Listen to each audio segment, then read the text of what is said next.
sunlight, emerging from the past to breathe the breezy morning air at last. We walk the sunken highways, we wander even roads, the emptiness becoming our abode. We're starting over, built something new. We've been a long, long time awaiting, but we made it through. We're starting over, red, white, and blue. It's a brand new American dream for me and you.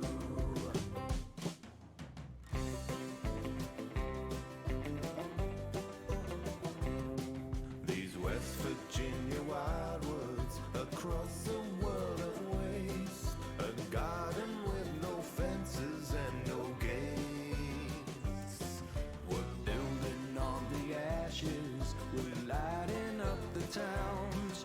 Our reclamation day has come around. We're starting over, built something new. We've been a long, long time awaiting, but we made it through. We're starting over, red, white, and blue.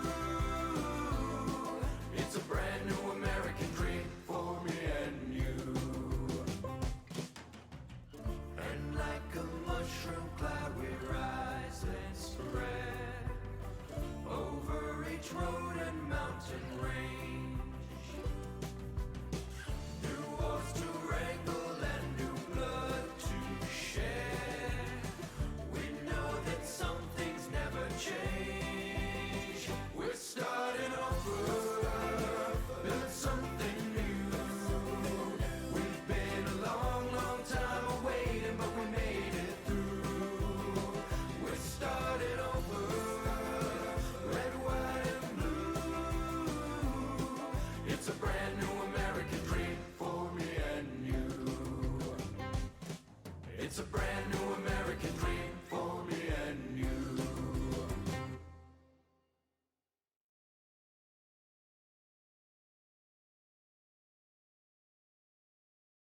The only good thing to come out of Fallout 76 Yeah. was that song. Uh-huh. Yeah. Are they still giving out free slushies on 7-Eleven? I don't know. We don't live near a Yeah, we don't 7-Eleven. live anywhere near a fucking 7-Eleven. We don't even live close enough to a Krispy Kreme to get our free donut. No, every day we for getting- don't. for No, getting we fucking vaccinated. don't. Basically, what we're saying is our lives are difficult. So. So hi everybody. We are going to be actually playing something that will allow Kayla to talk about a disaster. So, you know. Yes, I made sure to get some good stories for the return of the proper DisasterCast. Yeah. The true DisasterCast. Yeah. And as you all have probably guessed from the reading the game title and also the stream title, I will be playing Katamari Damacy. I never played this game before. Me neither. Like, even whenever it came out and it was like this really, really big thing, I just never played it. I don't know why. It wasn't like no, I must be counterculture. It wasn't even about that. I just, for some reason, I just never got around to getting it and playing it. I just watched Game Grumps play it, and it looked pleasant enough, but then I quit my job and had no money. Yeah. Fair enough. Anyway, so let's... what is it? It's that game where you roll things around in a giant ball. It's Japan, the game. Basically, yeah. Kawaii, the game. Yeah. Alright. Let me get this started up, and then we'll let you do your thing. Yeah, I got 3 good stories ready that range from...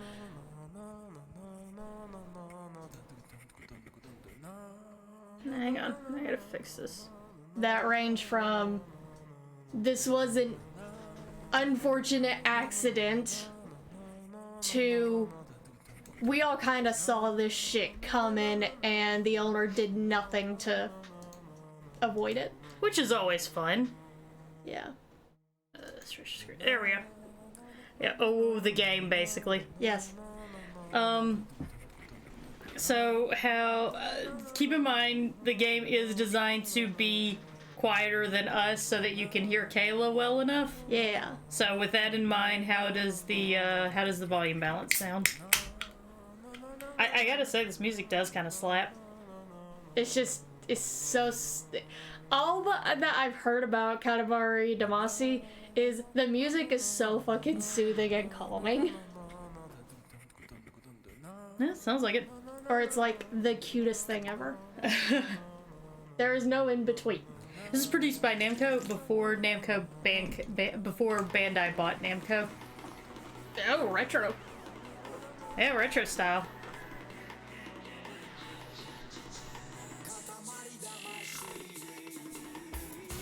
Oh, Katamari Damacy, that's how it's pronounced. My apologies. I dig it. I like it. It's oh whoa the game. Yeah, it's oh the game. And Rainbow! Why the fuck was I not playing this before? I don't know. Why was I not playing this game before now? This is awesome. Like we haven't even started it already. I'm just like, fuck, this is awesome. So are we gonna do more Katamari Damacy games? We just might, depending on how this ends up being. We very well might.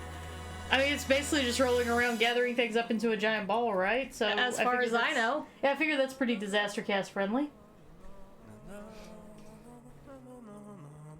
Yeah, from what I've heard, if a streamer has like a calming song going before the start of a stream, or if it's like got a little bit of energy to it, it's probably from a Katamari game.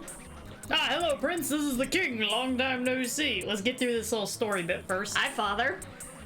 We thought today would be a good day for rolling. This is the voice I'm giving him. Everyone just deal with it. The Katamari, the Prince, where the first rolls, the second follows. Roll, roll, roll! For that purpose alone, we went to the bother of making this space.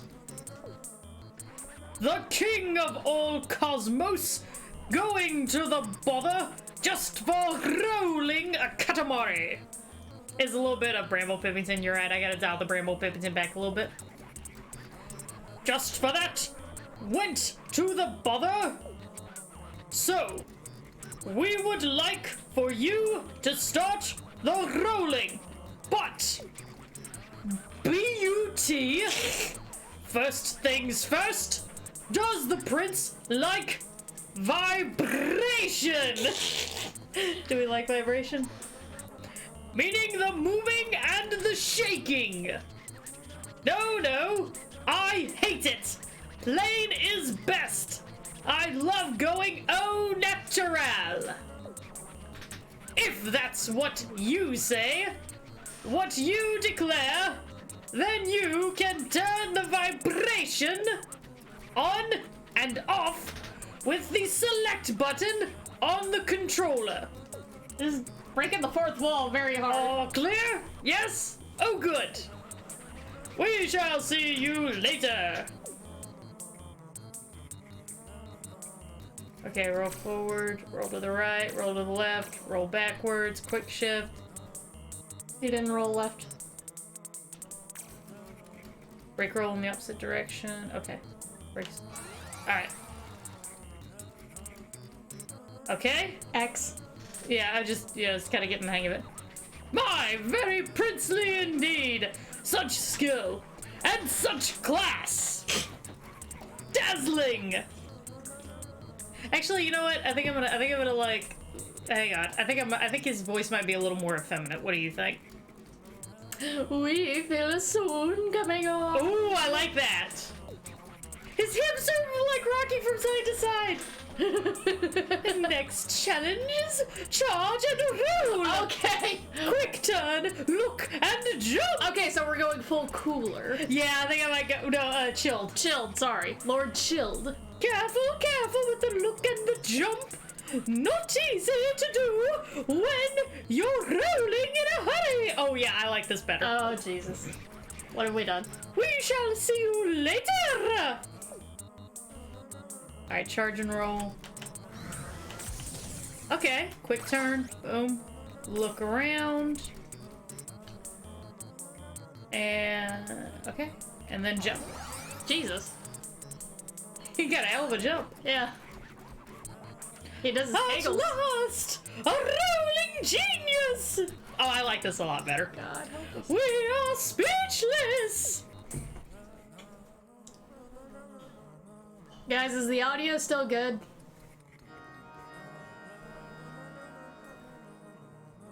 Da da da da da da da da da da. Oh, sorry, wrong play. What in the hell? He's breaking all the stars, I guess. And the moon. He broke everything! I'm so confused. All the stars and the moon are gone. What's there to be confused about? You know what? Sure. God, that bulge on that guy. No, it was indeed not a dream!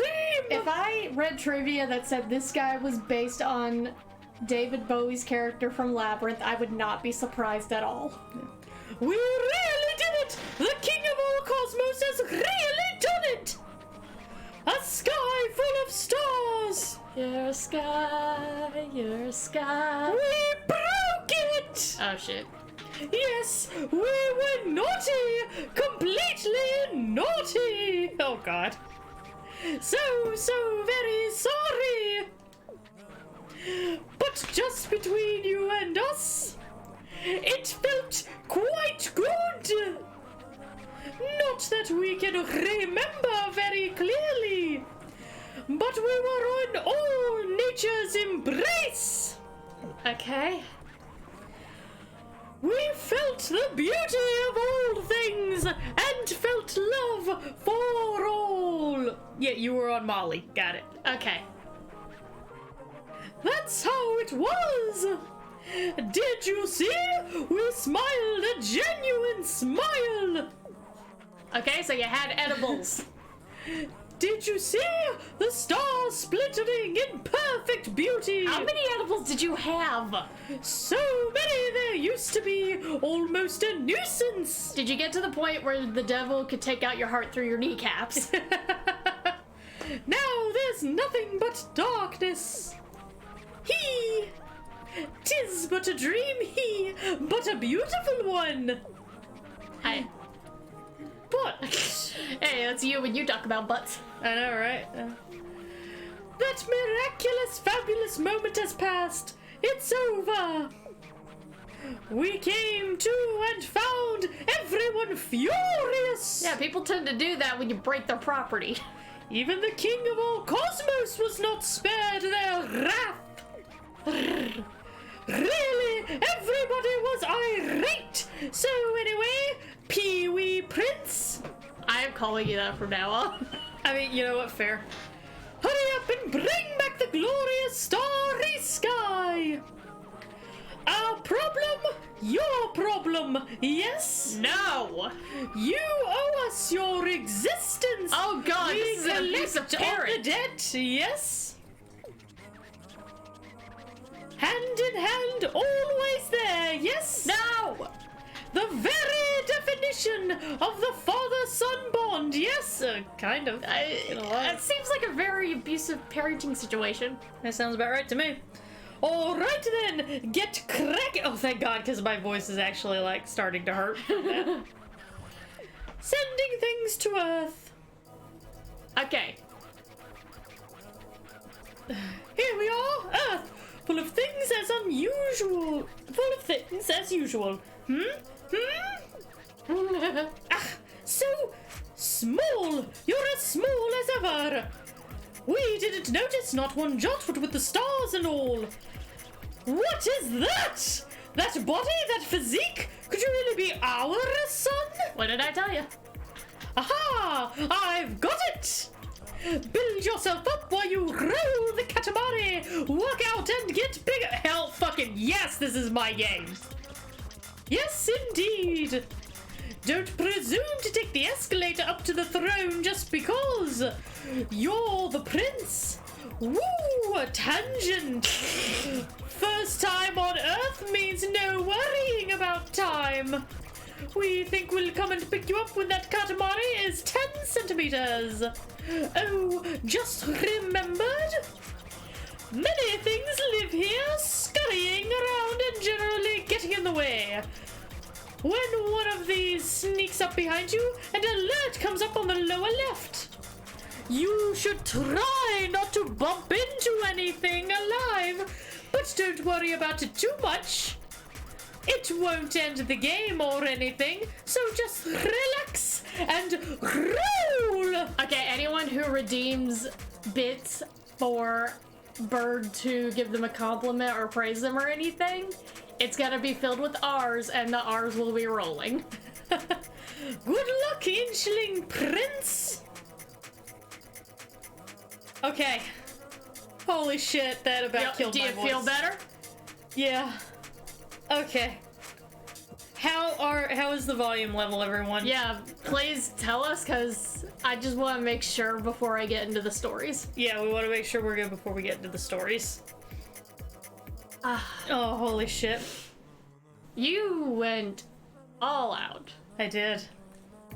I don't know how I feel about that, but I did. Alright, cool. It's fine? Alright, good. Here we go. Okay.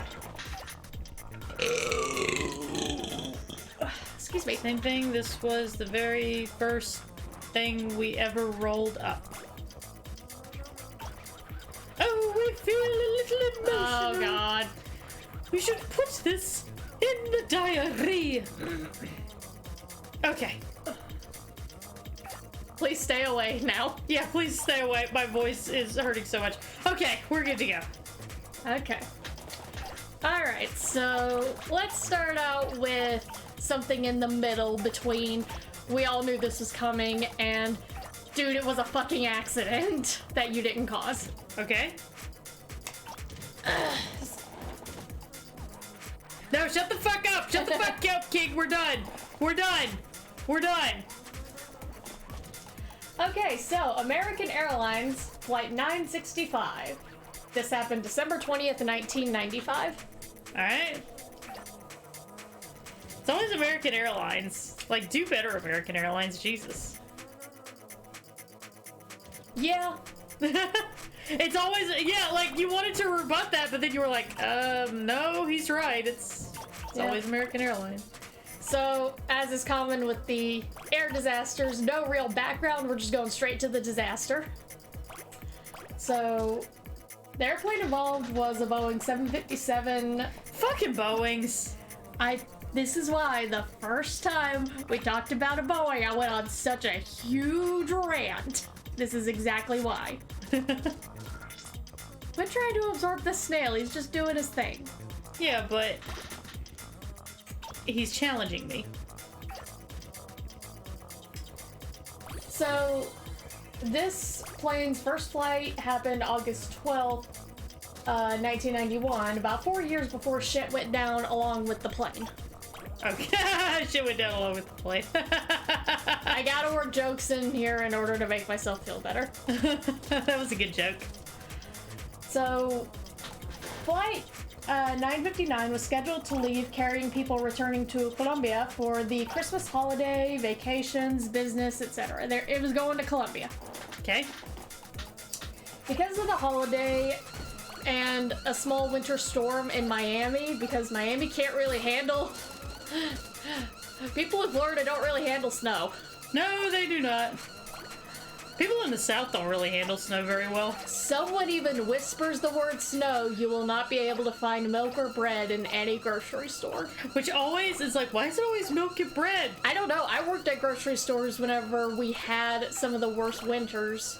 And I always saw it happen, but I never understood why. Gotta make sure we can make our milk sandwiches. That was our running theory. It's the only theory I've got. Yeah. So, with a winter storm in Miami where the plane was parked, as well as typical seasonal congestion at airports, there was a delay in the departure. And the plane ultimately left Miami at 6:35 p.m., 2 hours later than scheduled. I'm sure those passengers were just so happy about that. Super thrilled. You know what passengers love? Delays on their flights. Because they're just like, oh my god, flying is so much fun. I want to be trapped in this plane for just as long as possible. I was about to say, the best part about it is that they get to sit on the runway in the plane and they cannot leave. Oh yeah, best thing ever. Yep, we got it. Okay, yep, Ten Samir Katamari. Oh, we've forgotten all about that. So you're mostly clear on everything we do. Alright, cool. Everyone, they'll let you roll everything up with a smile, possibly. Yeah, Earth really loves whenever you take their stuff. Yeah. Roll Rainbow!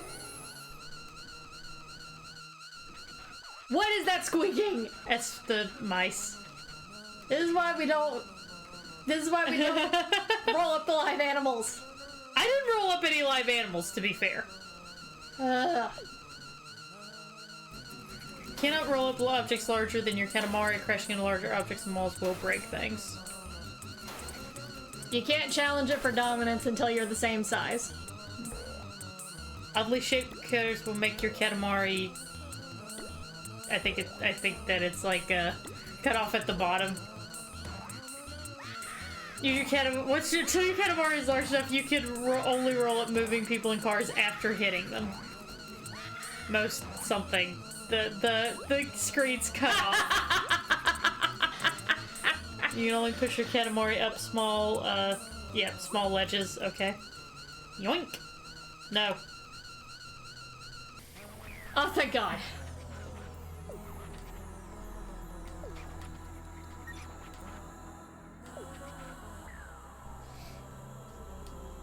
Blah blah blah blah blah blah blah. Okay, yeah. It's now going up into the sky to be a star. Yay! The jelly star.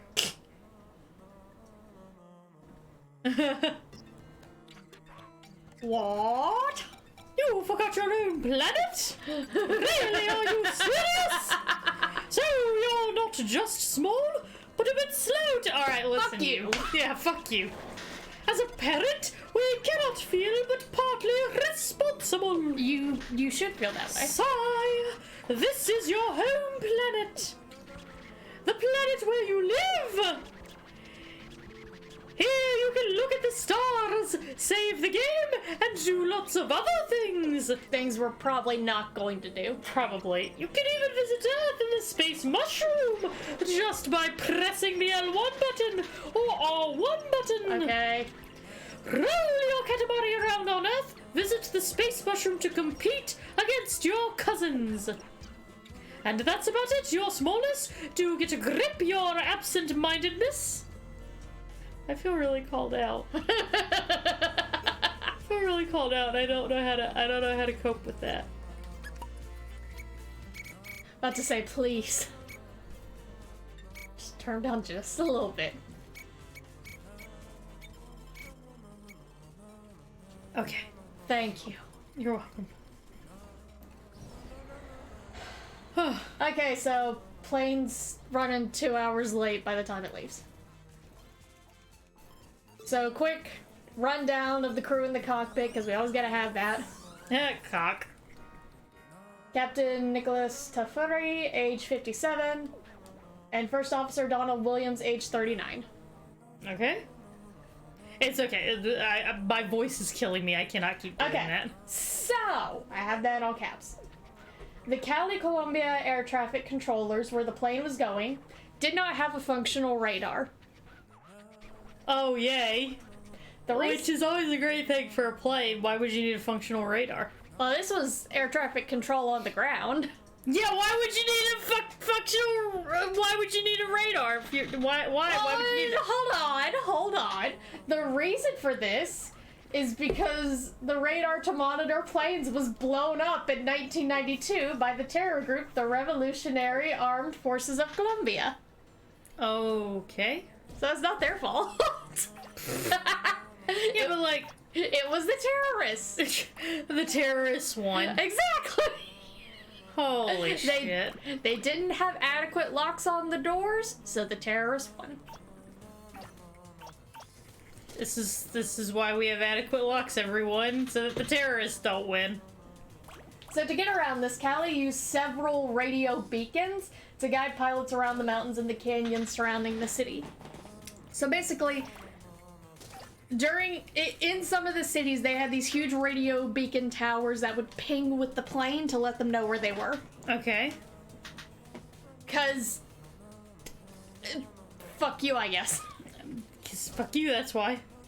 The airplane's flight management system already had the beacons programmed in, so it should have, in theory, told the pilot where to turn, climb, and descend all the way from Miami to Cali. It was basically GPS.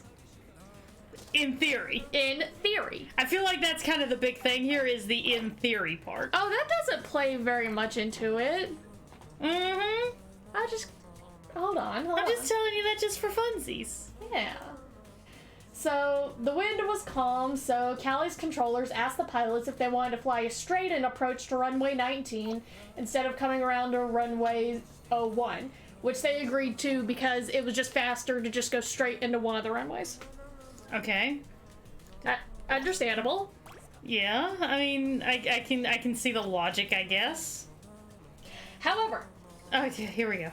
the pilots erroneously cleared the approach waypoints from their navigation computer, so they couldn't see the radio beacons anymore because they thought they didn't need them. Holy fucking shit. Yep.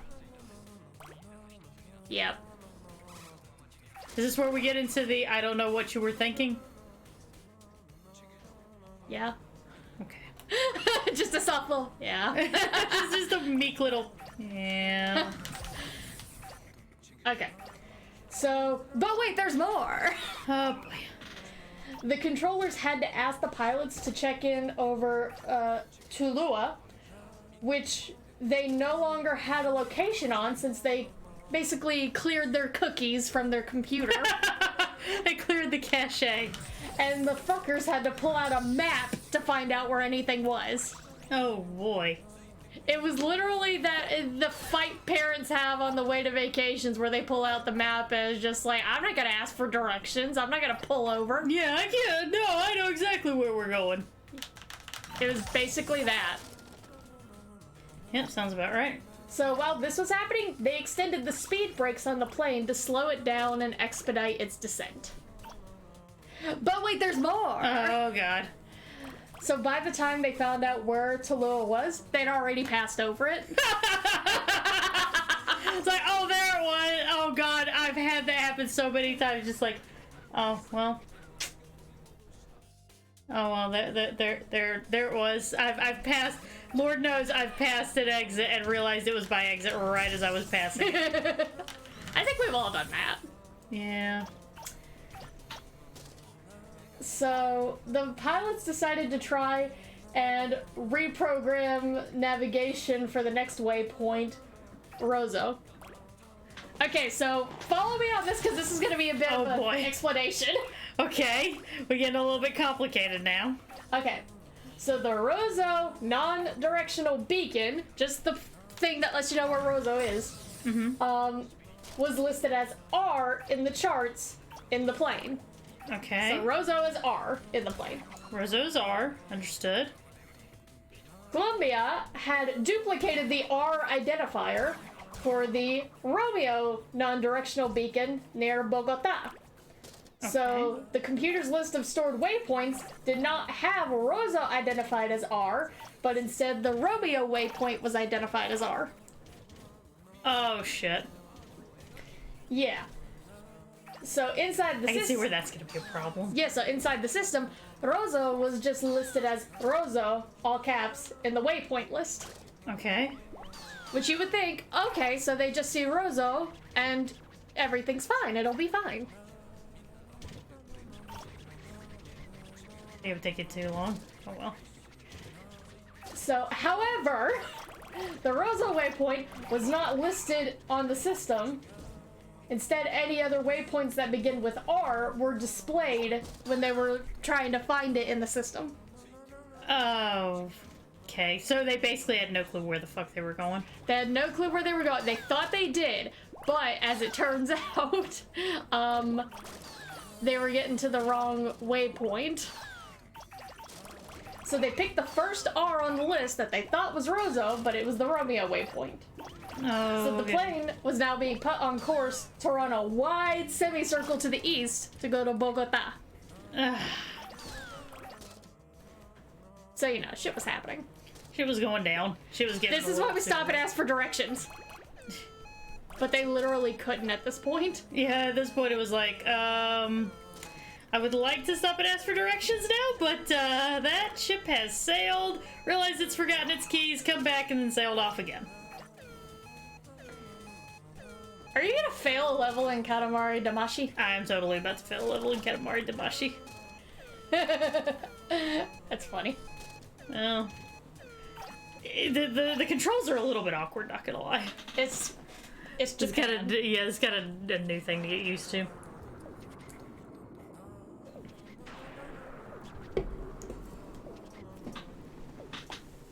Is your body green, yellow? Make up your mind already. Alright, we'll try again. Okay. So... Okay. So, they picked the Romeo waypoint by mistake. Great. While the pilots did try to fix this by turning back south, the plane was in a valley by that time, and it was running north-south parallel to the one that they should have been in. Oh, yeah. They were way off point. And this also put the pilots on a collision course with a 3,000-meter mountain. Okay, great. Yeah. This is fine. Everything's fine. Don't worry about it. Everything is fine. You should stop worrying. Everyone just relax. Just relax. Everything's alright. It's all good. It's all good, man. But wait, there's even more. Oh, no. So, the air traffic controller, Nelson Rivera Ramirez, felt that none of the requests the pilots were making made any sense, but he didn't know enough non-aviation English to convey this and tell them that. Oh, no. So he knew they were fucking up, but he literally didn't know English well enough to tell them. Language barriers, man. Aren't they great? Yeah. That was a similar thing that fucked over the, what's it called? The Tenerife, the Costa Concordia. Yep. Just a lot of that stuff. Yeah. I mean, It's almost like maybe you should speak the main language of whichever ship you're operating. Seems like maybe that would be a good idea to be a little bit fluent in it. I'm not trying to be all, oh, go back to your home country. I'm just kind of being realistic about it. If your job is communication, maybe you want to be fluent in the language that you're communicating. well. Oh, okay. See, the thing is, after the Tenerife airport disaster, they did basically come up with the standard global operation aviation language so that everyone could communicate. It's just that it was all in English. The phonetic alphabet. Yeah. I know the phonetic alphabet. I had to learn that in ROTC. Yeah, so part of it's the phonetic alphabet, part of it is just, you know, not saying take off unless someone's actually taking off. Mm-hmm. Things like that. So they did know a little bit of English enough to do their job in some extent, but they didn't know conversational English. Okay. And that was the problem. Right. So anyway. Language lessons would probably be a good idea either way. Yeah. So 12 seconds before the collision, the ground proximity warning system went off to let them know they were gonna crash. Yeah, like, hey, incoming ground.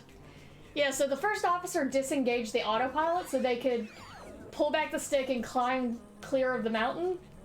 And they tried very hard to do this. Okay. But the stick shaker activated. Oh my god, what? I'm sorry, what? The stick shaker. Okay.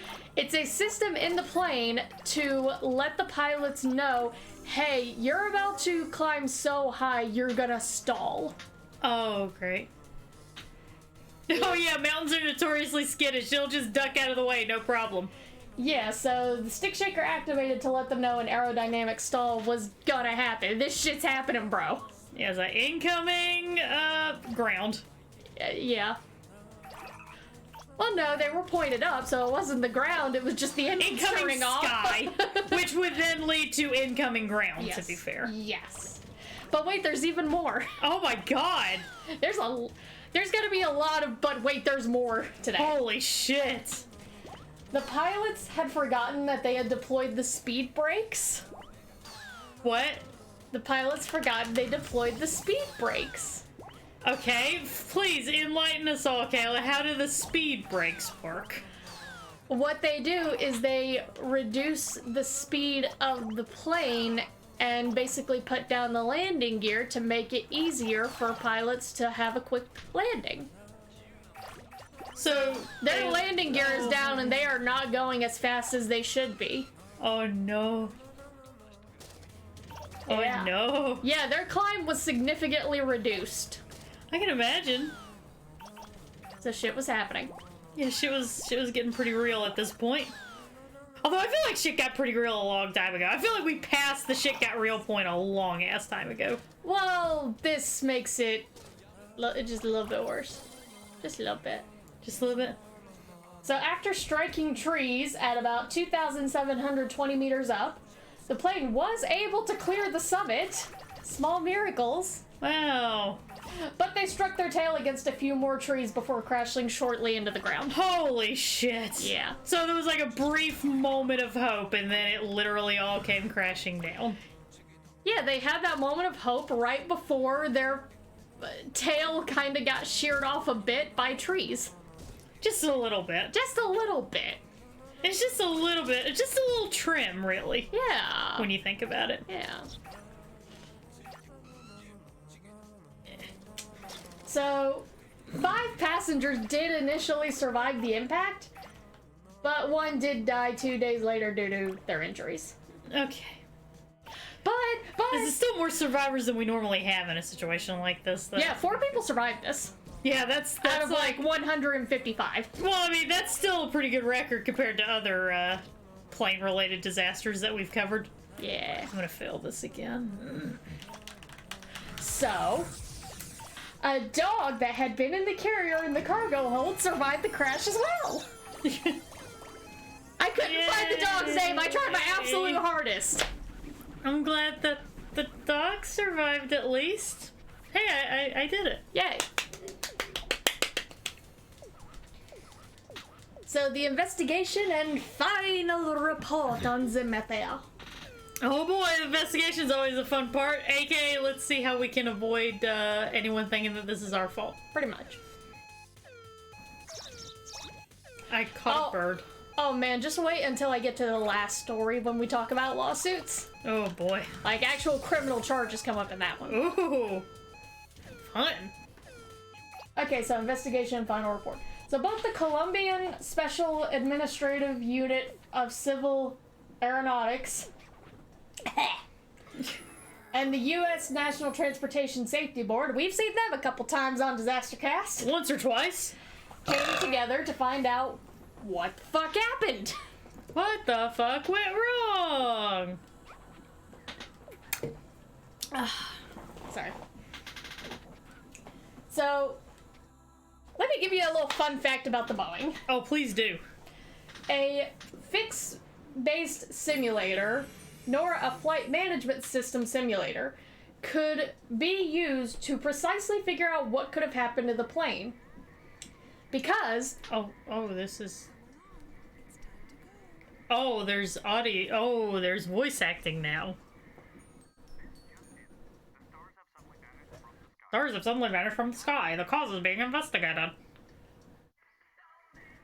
Elon! Elon! You son of a bitch. Yeah. So... They couldn't use these systems to figure out what happened to the plane because the data could not be obtained directly from the accident airplane's flight data recorder. What this means is they couldn't run it through a simulation to find out what happened to the plane because the data couldn't be input. Make cancer. Well, joke's on you! I'm a streamer! That's literally all I do! And I'm a streamer and I work for Lowe's. So making cancer is literally my job every single day. Yeah. That's why I quit. Yeah. Not this Tuesday, though, because I took Tuesday off because I was like, fuck it. I told you, I know how to work the system. It feels really good to know that I've got an extra day off this week. It does, doesn't it? Yeah. Like, this guy doesn't seem yummy at all. Everyone is still hungry. Yes, can't you see that, silly? Crab, most definitely. Yes! I agree! Fucking crab, man!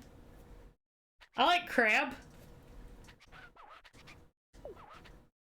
Patience is a virtue, focus is focus. To make the yummiest cancer possible, all you have to do is roll up as many, many, many crabs as you can find. 5 minutes? Fuck you! Okay, continue. So, because the 757 flight simulators couldn't be back-driven during the test, they couldn't definitively say if the plane could have cleared the mountains and the treetops should the speed brakes have been retracted. Oh. Yeah, so that was the big issue. Was Yeah, the simulators are kind of, the simulations are kind of important so that you can, like, determine the cause and all that shit. who do we blame? Kind of, yeah. Yeah. Legit, yeah. So honestly, the most this does is clear up some semantics on the cause of the crash in a normal report, but other factors played such a big part that giving a definitive answer about the speed brakes wasn't exactly high priority. Yeah, fair enough. They were kind of like, okay. Hey, we kind of got other shit going on right now, so... Yeah, they were like, the pilots cleared out their cache of data from the computer. We kind of need to worry about that. Yeah. Also, what the fuck, pilots? Why did you do that? Because they didn't think they needed it anymore. Oh, yeah, that's right. Also, Dusk Shadowfox, thank you. Oh, thank you very much, Dust Shadowfox, for 24 months. Currently on a 21-month streak. That's Dust Shadowfox doing some streaking in our chat right now. Oh my god. Yes, that's gonna be my new joke for that. Doing some streaking in the chat. You fucked yourself. I did. Congratulations, I played myself. You done fucked up. I did. I really did. I really did. Yeah. So anyway, the final report of the accident was released September 1996 and gave a list of probable causes for the accident. I'm gonna be reading off a list of things. Is it a big list? It's a little bit of a list. Okay, cool. Okay. Oh, you're like, oh, okay, y'all, she, like, picked up the computer, put it in her lap, and threw her legs up in the lounging position. Kayla's about to spill some fucking tea right now. Well, it's more just like a definitive list of what caused all the shit to happen. Kayla about to spill some fucking tea. A little bit. So the flight crew's failure to adequately plan and execute the approach to runway 19 and their inadequate use of automation was listed as a cause. These are just the list of causes that they determined. Okay. Another one was failure of the flight crew to discontinue the approach into Cali despite numerous cues alerting them of the inadvisability to continue the approach. Basically, why are you continuing to try and fly blind? Yeah?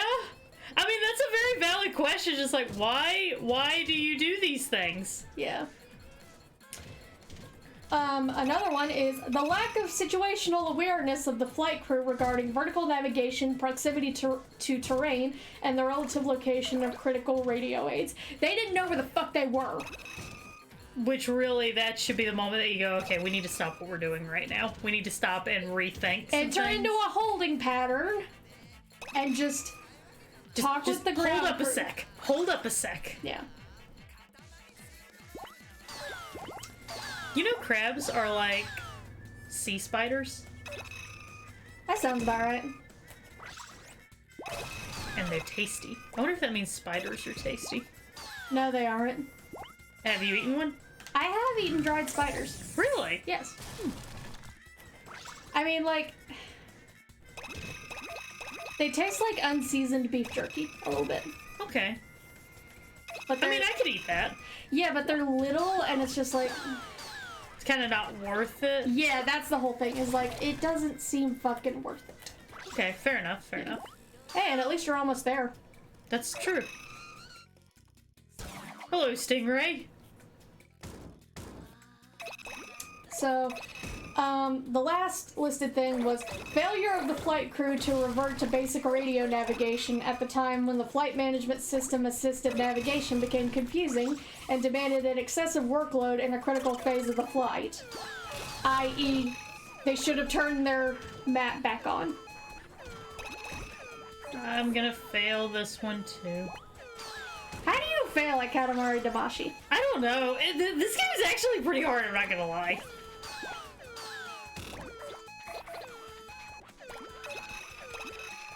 Maybe if you stop running into things that throw shit off of the ball. I mean, that is a lot easier said than done, believe me. I don't doubt it. It looks delicious, but also slightly disturbing. Oh well, let's take the Yum Yum Rainbow. I got a lot of crabs. I got crabs. No, Lunatic, you do not. That is a false fact spread around as part of an experiment. I didn't know it was an experiment. Yeah, it was an experiment to see how quickly false information could spread. Interesting. Yeah. So no, you do not eat spiders in your sleep. Unless you live in like a really filthy place, then you might. Which in that case, fucking clean your house, bro. Seriously! You know, that's the thing, you ever notice you don't see a lot of... That's one thing you don't see a lot of in those pantries for the homeless. Or, homeless, but, you know... Those in need. Yeah, those in need. Cleaning supplies. I feel it.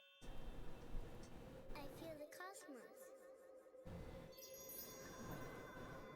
Cancer came scuttling back. I'm in remission. Holy shit. Okay. Yeah, you never do see cleaning supplies. Yeah, like, you never sit, like, it's like, people in need like to clean their homes too and feel like, you know, they're not living in absolute cesspool. Like me. But who would go on the internet and just lie? You really think someone would do that? Just go on the internet and tell lies? Maybe these DisasterCast are all lies. Maybe Kayla's just making everything up as she goes along. You think I'm that creative? Yes. I've read your writing. Really? Because you haven't read that chapter I sent you? Dude. I'm kidding. I'm kidding. I'm kidding. Okay, so along with this, they listed a couple of contributing factors to why shit went down. Okay. One of which is the flight crew's ongoing efforts to expedite their approach and landing to avoid potential delays. So trying to rush things got them fucked a little bit. Just a little fuck, Captain. A little fuck. Oh fuck. Little tiny oh fuck. Yeah, and another one is the flight crew's execution of the ground proximity warning system escape maneuver while the speed brakes remain deployed. Which Yeah. I they were trying their hardest to fix it, and yeah, they probably should have remembered they had the speed brakes down. But they kind of had other shit going on too. Yeah, you know. At a certain point, you do gotta be like, hey, how much do you expect them to keep track of, really? I don't know. Another one is FMS logic that dropped all intermediate fixes from the display in the event of execution of a direct routing. So the fact that they turned off their targeting system. You've turned off your targeting system. Is something wrong? It did not work out as well for them as it did for Luke. Yeah. Yeah. And the FMS generated navigational information that used a different naming convention from that published in navigational charts. So the fact that the right names didn't pop up according to them for where they were going. Yeah, I guess that would probably be an issue. Yeah. Alright, so the aftermath. Yay. Yeah. So scavengers took to this area really fucking quickly. Wow, who'd have thunk it?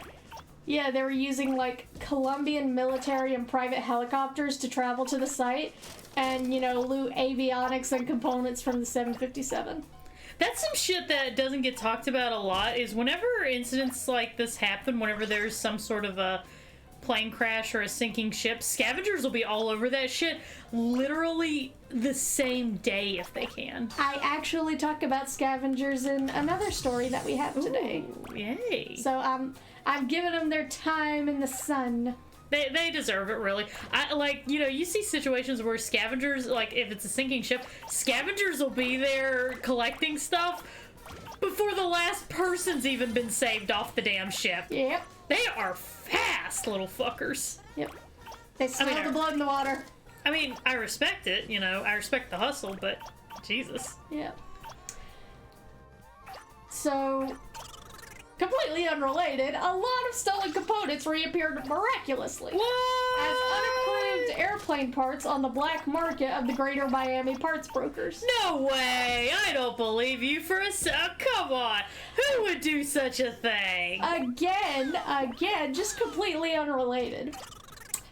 The airline released a 14-page list of the parts missing from the crashed aircraft and included the serial numbers on all of the parts. That was actually a pretty good move, not gonna lie. I'm like, I approve the petty, I get it. Yeah. That's a pretty good way to do it. Yeah. See, look, they include the serial numbers on their stuff. This is why you always register your products, everybody. Always. That is actually legitimately, having worked at Lowe's for a couple of months now, that is one thing I'm 100% gonna tell everybody. Register your products. Or if you have the ability, have a file of receipts for big purchases. Yeah. Original manufacturers, equipment manufacturers, they require some form of proof of purchase, which can be, if you register your product when you buy it, that can suffice for at the very least, it'll give you an idea as to when the item was purchased, so that way if you need to call Lowe's to retrieve a receipt, then it makes it easier for them to find the receipt that you need. Receipts do not include serial numbers. Yeah, that's another thing. I changed that topic, but it didn't change, and that makes me mad. That makes me sad. Hang on, I'm gonna fix that. I'll fix it. Alright, so, in 1997, U.S. District Judge Stanley Marcus ruled the pilots committed, quote, willful misconduct, and applied this ruling to American Airlines, who represented the dead pilots in court. So, yeah. This ruling was eventually reversed in June 1999 by the U.S. Court of Appeals in Atlanta because they felt the judgment should have been made by a jury rather than a single judge. So did a jury ever determine on that? Did a jury ever get a say on that? No. Oh, of course. It was just completely overturned. Fuck you, dog. That's some bullshit right there. Both the dog and the,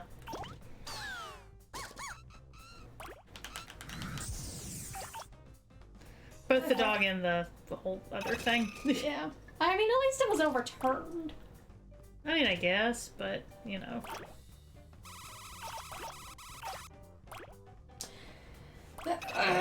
So, American Airlines settled a bunch of lawsuits. Oh, I bet they did! From the families of the victims.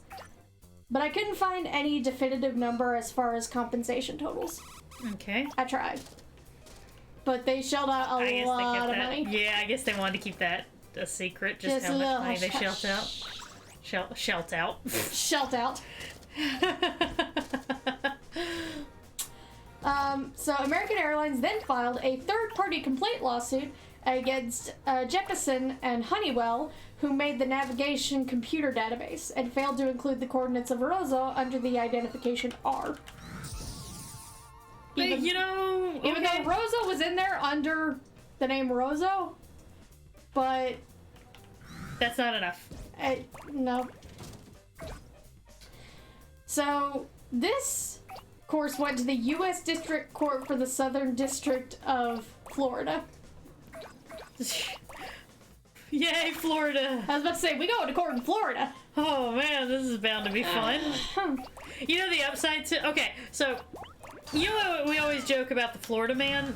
There's a North Carolina man. There's a Wyoming man. There's a Montana man. Like, all that shit. It's in every single state, but the reason why we always hear about the Florida man is because of the sunshine laws, meaning that basically all of their criminal cases are very, very public and easily accessible. Yeah, with Florida, it's a thing of, like, any government record, unless it's specifically, like... God, I'm trying to think of the term. It's what they do with juvenile records, What? disclosure? Or... I don't know. Like, unless it involves basically a kid... Sealed. Unless the records are specifically sealed for legal reasons, any documentation made under any government body is readily accessible to the public in Florida. Fun times. In Florida and everywhere else. Hence why we always hear about the Florida man. Yeah, because reporters in Florida have access to police records. Yeah. Ironically, the reason why Florida has such a bad reputation is because they're actually extremely transparent, which I feel is something that all of our... I was about to say, I feel like we need to talk about that more. Yeah, like, it's actually the side effect of full transparency. So, Florida kind of made themselves into the Florida man. Yeah. Without meaning to. They made themselves a meme. Basically, yeah. Anyway. So, American Airlines did admit to some legal responsibility Yeah, some of it. during the trial, but Honeywell and Jeppesen said they had no legal responsibility for this accident. They were just like, nah, bitch. So, the court handed out percentages of responsibility in June 2000, and they are as such. Jeppesen was 30% at fault. Honeywell was 10% at fault, and American Airlines was 60% at fault. I'm very upset that nobody got to be 69% at fault. It's shit like that that gets you a contempt of court charge. I'm not even joking.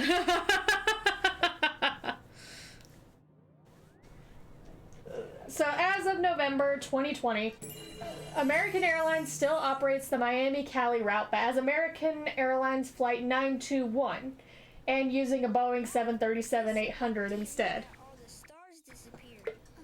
I'm gonna roll up all of these children. You shall all become stars. You shall all assimilate into the Katamari. But that's what they said, right?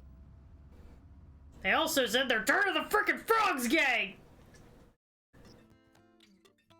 The stars of all... okay, but in all fairness, like, stars vanishing does kind of sound like an Alex Jones conspiracy theory. Yeah. Sorry, you may continue now. Oh, that's the American Airlines story. So what did we learn today? American Airlines is shit. Always keep your GPS going even if you think you know where you're going. That's also, yeah, I guess that's a much more helpful lesson to take away from this, is leave your GPS on. Have you ever been to Spain? It's our other homeland.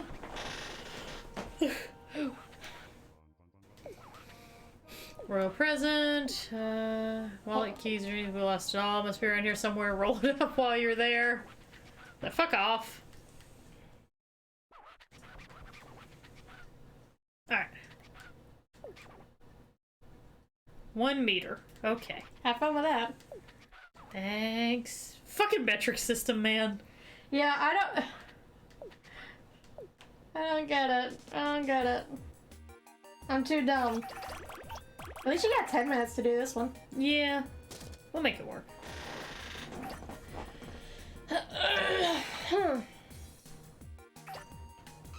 Okay.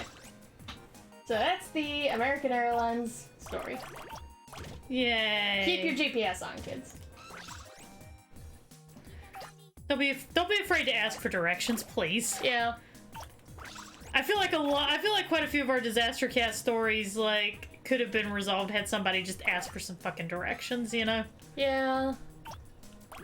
Listen to the Texans complaining about the metric system.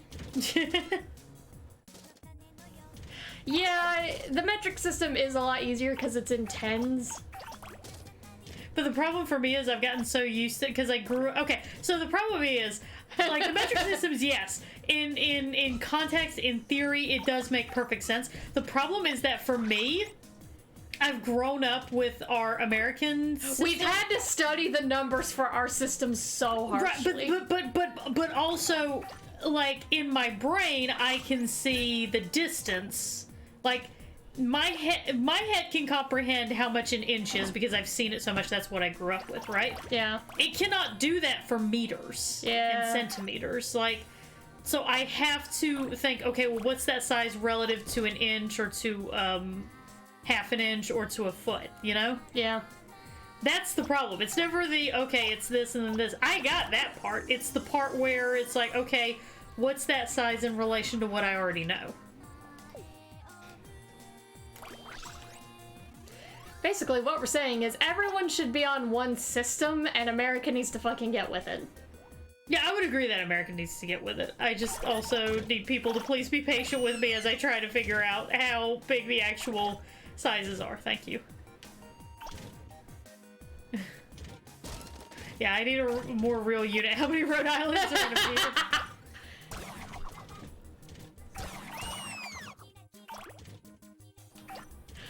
I mean, legit, whenever COVID started and everyone was like 6 feet apart, I'm just like, okay, can Adam Driver lay down comfortably between me and this one person? You remember me doing that? I remember you constantly doing that. And mine was like, I was like, okay, are you at least a hockey stick apart from each other?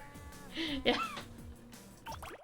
You had the hockey stick, I had Kylo Ren laying down on the floor. Pretty much, yeah. That was how we did it. Because I need a physical, tangible thing that I can compare to in order to make it work in my head. My brain does not work otherwise, you know? When it comes to distances. It's never been great with spatial distancing. Oh yeah, I've never been good with spatial stuff. I'm so bad with it. Yeah. Anyway, no, we can complain about that. I'm seriously thinking back to just the days whenever I would just look at the floor and be like, can he fit? Yeah. Because I'm such a slut for Adam Driver. I'm just like... She really is, y'all. Like, she really, really is. I'm a slut for a lot of people. You think John Oliver's a slut for Adam Driver? John Oliver ain't got nothing. I was there first, bitch!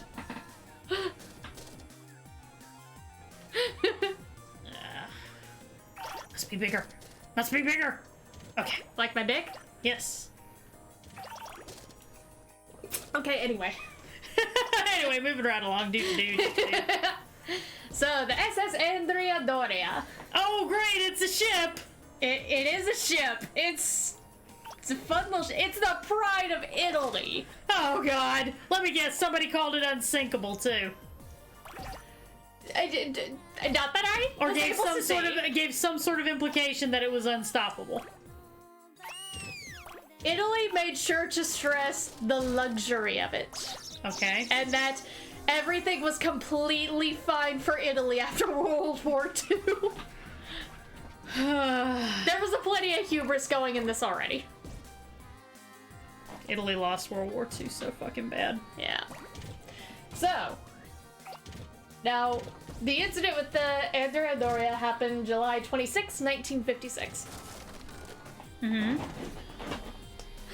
I see people getting excited for the Andrea Doria. Oh, we got some stands in the chat. I see. It's a thing, man. Oh, so this is about to be an adventure for me, huh? This ship is so famous. It was included in Tomb Raider 2 as an homage. Wow. Okay. Yeah. All right.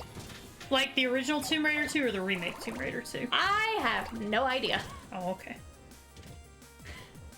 So, We actually have background on this one. Okay, good. I like background. So the SS Andrea Doria was an Italian ocean liner named after a Genoese admiral in the 16th century. Okay. Though the Andrea Doria did not hold the title of fastest or largest vessel of its day, the ship still held the pride of Italy with its biggest distinction: luxury. Luxury! Because that's basically how it is in Italy.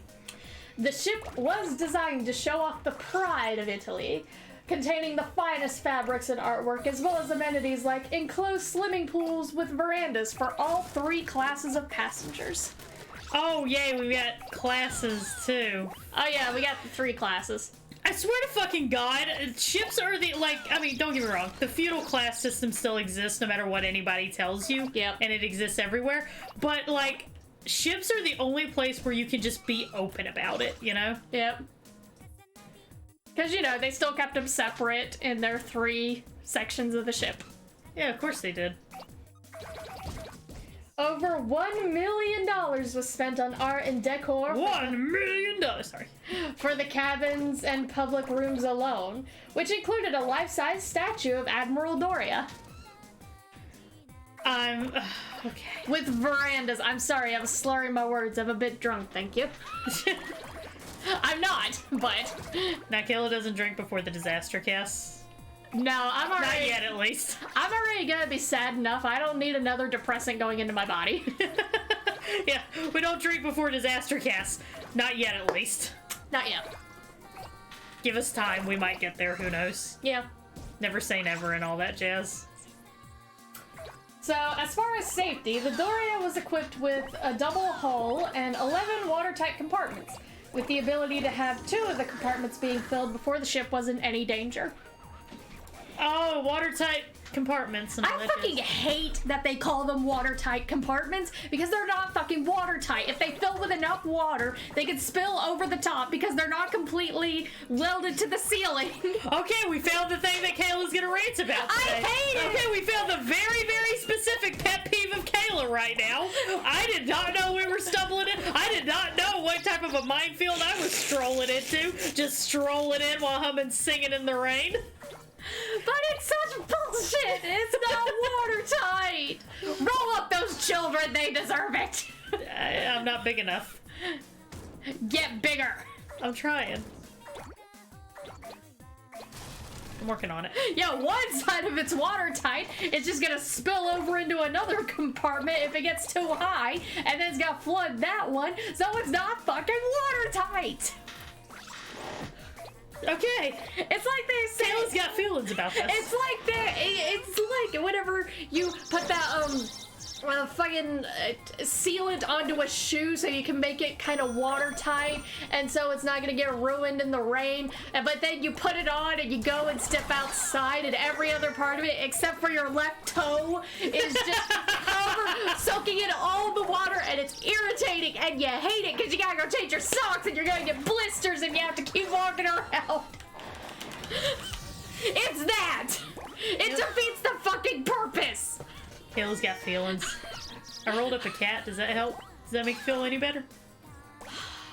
I'm working on the kids. I was about to say, no, get the children! I'm trying! Kill them! I'm trying! Kill the children! I'm trying to kill the children! By the way, Flex Seal does... Oh, of course it fucking doesn't work. I want to know what kind of tricks they used to make that Flex Seal look like it worked. I want to know. I want to know! What a nice Katamari. Yes, thank you. Yeah, you're the That's one thing I'm always very curious about is like, because I know that in the infomercials they're just doing tricks to make it look like it works, you know, especially things like the ShamWow and all that. I want to know what those tricks are. I know what the ShamWow tricks are because you explained them to me one time, which was really fucking cool. That's the shit I like. I want to know like what's the actual things that are going on? Can I roll up the kid? Yes! I hit the kid. Okay, I rolled up the kid! I rolled up the kid! The child is mine! I've kidnapped your child! I took the cat too. Because fuck you, that's why. If I had to guess what they did with the Flex Seal and, you know, the whole thing of, oh, we'll use a screen door to make the bottom of a boat or whatever. Mm-hmm. If I had to guess, they just took an identical boat and they used black paint on the hull of it and the bottom to make it look like, oh, we just Flex Sealed all of it. Did an illusion. Yeah. Which makes a lot more sense, because even if you were using the screen door as the bottom of a boat, even if you were able to make that screen door watertight like you promised, the pressure of a full-grown man sitting on that screen door would have broken the screen. That's what told me, like, no, they're probably just using an actual boat, and they had an artist come in and they just set the they did the whole put the screen door on the bottom of the boat, but then they actually put a real bottom of the boat on that bottom and then threw it into the water. probably. Because you just get an overhead shot of him whenever he's doing that, remember? Yep. Okay, anyway.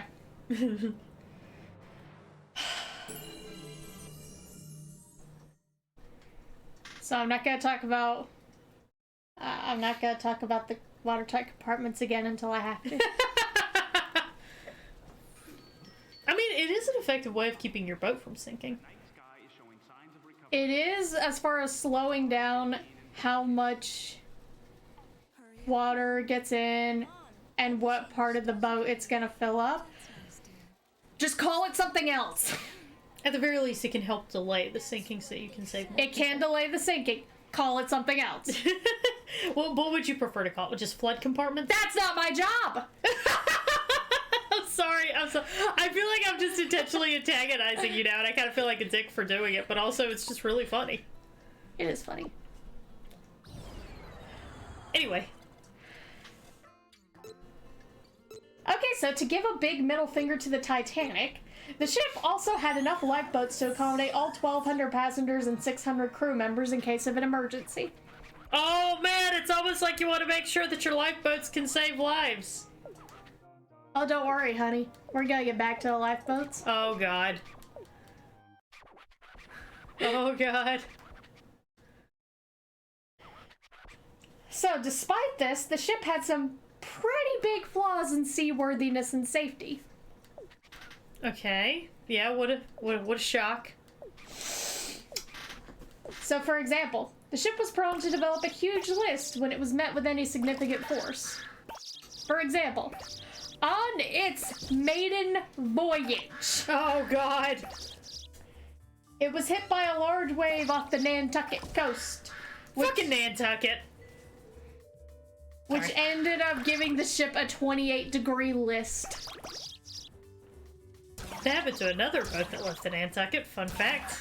Yeah. We'll talk about that the next time that Bird gets to do the DisasterCast. We'll talk about that one. Oh yeah, we gotta talk that shit. Yeah, we're gonna talk that shit out. Okay, anyway, continue. Stability was a big focus after the disaster, mainly due to lists causing lifeboats to be unusable. Yeah? Fun you fact ever- is, if half your boat is in the fucking water, the lifeboats that are strapped to that half are kind of useless. Yeah. If you've ever seen any video about the Costa Concordia, then you would know this. They literally were like dropping people off and then turning around and coming back because they didn't have enough lifeboats. Because of that list Keep problem. that in mind. Oh man, put a pin in that. Put a pin in that. So anyway, the Doria was designed to run on a route from Genoa to New York, mainly to allow Italy to show off how totally fine they were after World War II and that they are completely fine. Stop asking any questions. Look at our Admiral statue. Yeah, look at our Admiral statue. We're totally fine. Everything's fine. We were gonna break up with him anyway. We're not upset. Give me that pint of Ben and Jerry's, please. Yeah. It's fine. It's fine. It's fine. We're coping. It was a mutual breakup. It was totally mutual. So the final voyage. Oh man. I always like that. You call it the final countdown.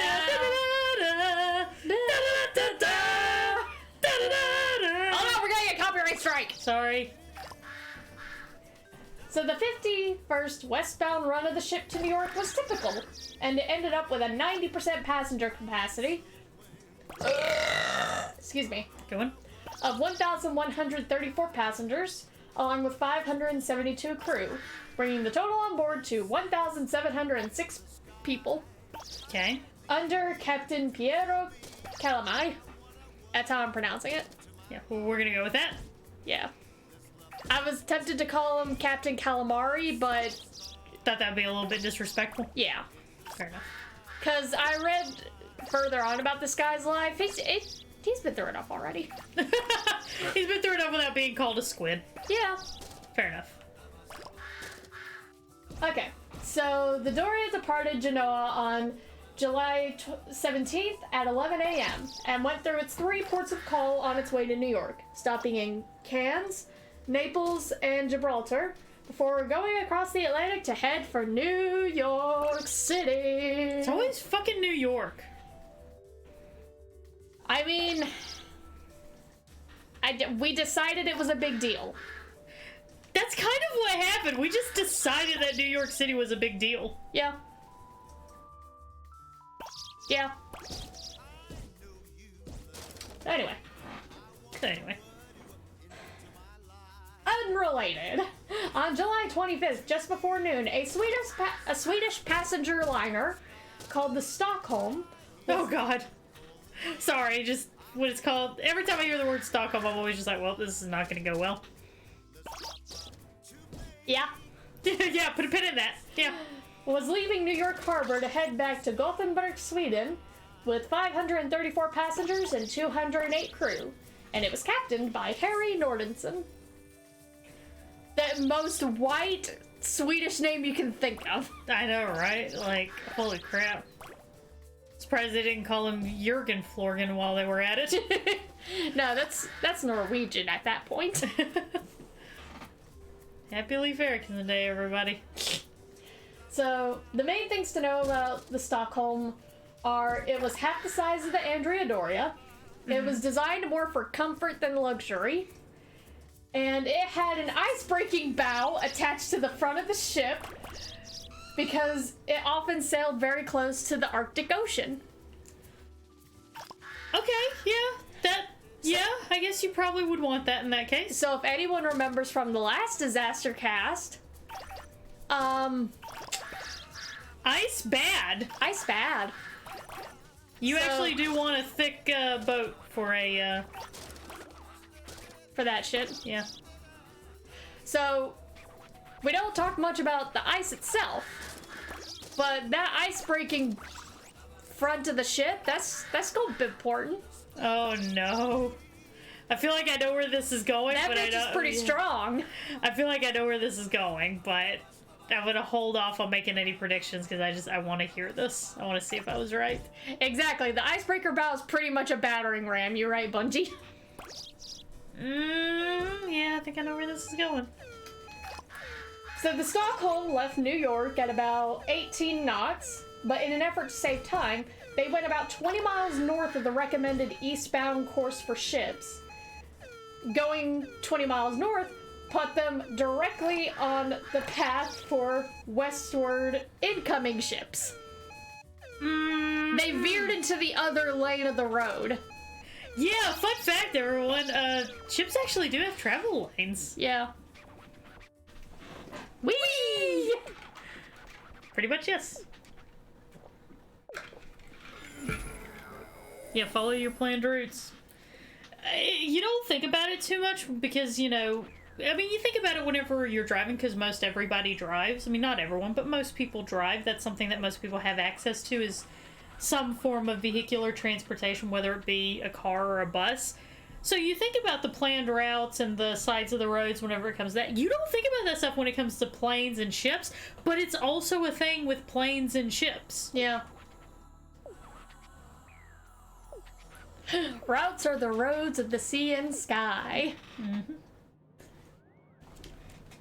That's why whenever, is one of the things that made me decide that CinemaSins was actually completely useless and didn't know what the fuck they were talking about. They always complain about whenever there's flying cars. They're like, oh, there would be so many collisions because they're just driving and all. And I'm just like, you don't know a goddamn thing. We have planned routes and things like that for airplanes. Do you genuinely think that if we developed flying cars, we would not have figured out routes and where you were supposed to be and like sides of the road and shit like that? You really think we wouldn't have thought of that as well? That was the moment where I was like, CinemaSins doesn't know what the fuck they're talking. The second thing that made me decide, sorry, I'm gonna rant for a second. The second thing that made me decide CinemaSins. It's where you make fun of kids doing the cinnamon challenge. The second thing that made me decide that CinemaSins had no idea what the fuck they were talking about and was completely useless as any form of a movie review was whenever they watched Get Out and just did not understand a fucking thing that was going on. Like, okay, I'm about to spoil Get Out for everyone, but if you've not seen Get Out, please go and watch that movie. It's so fucking amazing. Do yourself a service. Yeah, do yourself a service. Genuinely go and watch that fucking movie. It's so fucking good. Get Out is like the perfect horror movie, basically. So with Get Out, you know that first scene whenever they first encounter the cop, right? Mm-hmm. And he tells the black guy he wants to see his driver's license, because that's the thing that cops do. Yep. And so the girl gets all, she gets all indignant. Is like, no, why does he have to show? I was the one driving. Why does he need to show you his driver's license? And she's like really adamant that he does not need to see his driver's license because she was the one driving. And you assume that that's like, white liberal being like, no, that's ridiculous, like standing up for him, basically. But in reality... Yeah, but the reality is, see, she's part of the little conspiracy that they've got going on where they kidnap black people and then they basically put white people's brains into the black people's bodies. So basically they're body snatchers, more or less. And Get Out is like talking about that scene saying, there's no reason for her to do this. He's already on his way to the, to the compound. She's only doing this just to trick the audience. And I was like, no, she's dumb doing this. motherfuckers. She does not want the cop to be able to identify him when he goes missing. Yeah. You dumb motherfuckers. Pay the fuck attention. Okay, if you're gonna sit there on your little high horse, your little throne, and act like you know what the fuck you're talking about whenever it comes to movies, and you want to ding movies for their little sense, know what the fuck you're talking about. Take a minute and actually think about it. Like, because when you watch the movie, then you realize, oh, wait a minute, she's just... Once you get to the twist, and then you go back and rewatch the movie again, anyone with a half-functioning brain would be able to go, oh, she doesn't want him to know... She doesn't want the cop to know who he is, because he's about to go missing. Yep. So, yeah, it really pissed me off. That made me so fucking mad.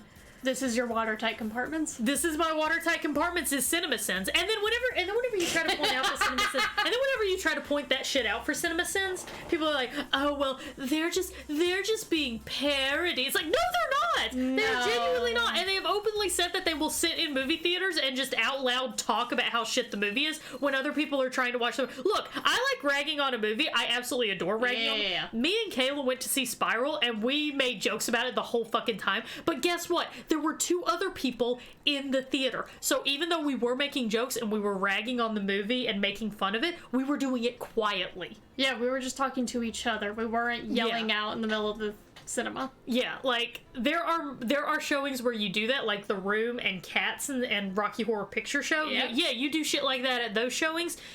But you have respect for other people to not do that during other showings. Yeah. I hate movie theater like that. Like the time whenever Dad answered a call in the middle of Inglourious Bastards, we went to see Inglourious Bastards, and Dad decided he didn't give a shit about the movie, so he was just like, whatever. And I was like, okay, fine. Go answer it outside. Yeah, but that's the thing. He got a call, and then he just sat there and just answered the call and talked at normal volume in the middle of the movie theater. I'd never been so fucking embarrassed in my entire goddamn life. Yep. I nearly slapped that phone out of his hand. Yep. I've never been so embarrassed before as I was in that moment. Even if I fucking hate a movie, because I've gone to movies with, like, I went to Batman v Superman with you and Dad, and I fucking hated every second of that movie. Yes, you did. I hated that fucking movie. Yep. But I think I actually did get a call in the middle of that, and I got up and walked out of the theater. so that I could take that call. And when I came back in, I was and even then, like, even when I was hating it, I was not sitting there going, this is bullshit, and, like, you know, being obnoxious. I just sat there quietly because I knew that you two wanted to see the movie. Yeah. And you got slowly disappointed as it kept going. Honestly, the disappointment that was slowly spreading across both of your faces was That was the entertainment for you. That was way more entertaining than the movie was. Oh yeah, I knew it. Because I have an uncanny ability sometimes. I can look at a trailer and be able to just ping immediately that it's gonna suck. Yeah. It doesn't always work when it comes to knowing when a movie's gonna be good, but I can look at a trailer and usually know when something's gonna absolutely be shit. You know, I know. Like, because Dad got the same way with Dumb and Dumber 2, and I was like, that's gonna be a shit movie. And he said, no, it'll be great. And we went and watched it, and guess what? It was a fucking shit movie. It was. Bird called it. So I've always been good at that kind of... I can tell whenever a movie's gonna be shit. I have taken to the habit of, like, asking Bird before I go to see a movie, what do you think this is gonna look like? Yeah, she will, like, send me the trailer and be like, hey, give me your opinion, and I'll look at it. Most times I'll just be like, it looks like that could be good. Yeah. And usually when I say that, it's usually either it's pretty good or it's, you know what, this is fine. It'll be entertaining enough to justify the cost. Yeah. But sometimes I'll reply back and I'll go, this is gonna be shit. Don't pay for this. Or if you're gonna pay for it, pay on, like, $2 movie days. I was about to say. Like get this at a discount or Yep. just set sail, which we do not condone setting sail upon the internet high seas, but, you know, Yeah. we understand people gonna do what they're gonna do. We can't control everyone. Exactly. We just strongly discourage setting sail. Yeah. I say as I play this game, which we definitely did not set sail to get. This is a 100% legitimate copy. We of totally, Damacy. we totally had it for one of our systems and we're using a converted card thing. Yeah. Capture card. Capture card. Okay. So anyway. I really sidetracked everything. Sorry about that.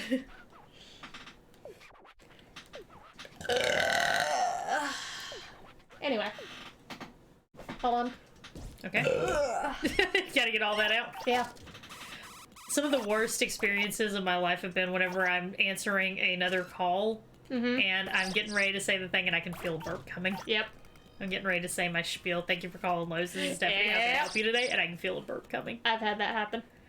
I had, thankfully, it was, sorry, one more time I'm going to derail things, but this is just a genuinely fun story. I was calling a vendor this week, and I took a drink, because I usually I've got a couple of minutes I gotta wait before a vendor answers, which I understand, you know, vendors are busy, we're busy, everybody's busy, it's not a big deal. It gives me an opportunity It's almost to like we're still in a pandemic. yeah, it's almost like we're still feeling the effects of said pandemic, you know? So I called, and as I went on hold and all that, I went to grab a drink. Well, I grabbed my drink and took a sip, and right as I was taking a sip, that was whenever the vendor said, hi, thank you for calling so-so, this is Stephanie. And then, like, I just started coughing. I'm sorry, I didn't expect you to answer so fast. I was taking a drink of water. This is Bird from Lowe's. And she was like, no, it's okay. She said, they got you working so hard that it's hard to stop and get a drink sometimes. I understand. And I was like, oh, you are so sweet. She was genuinely really sweet. People don't seem to understand how hard they work the call center people right now. Yeah. It's like, oh, you finished a call, on to the next one. Now. Right fucking now. What we're saying is, viewers, be kind to the people you call. Yeah. Be nice to the call center people. We really are trying our hardest, I promise. And the whole times are not their fault. Yeah, the whole times really aren't our fault, and believe us, we're completely aware of the whole times. We're very, very aware. You don't need to let us know. Don't say, I waited this long. Yeah, we know. We're going as fast as we can. I took nearly 40 calls within a 4-hour span yesterday. Yeah. Like, I'm trying my hardest. I really am. You know, one thing I used to hold I'm sorry, one last tangent on the derailment. This is going to be the tangent stream.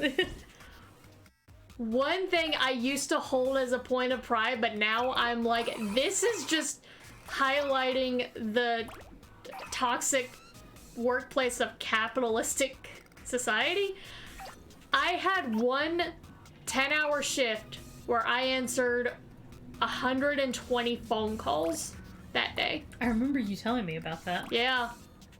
And again, I used to hold it as a point of pride, like, oh, I could answer this many phone calls and get shit taken care of. Now I'm just like, oh my god, why did I do that to myself? Oh, we get every day we get a little, we get an email from our supervisor, and I love my supervisor. I understand that You have a good one. You have a good one. Yeah, I understand that she has to do this, but it's like an email talking about who had the best average hold time yesterday, who had the best average handle time yesterday, who took the most calls yesterday, and all that shit.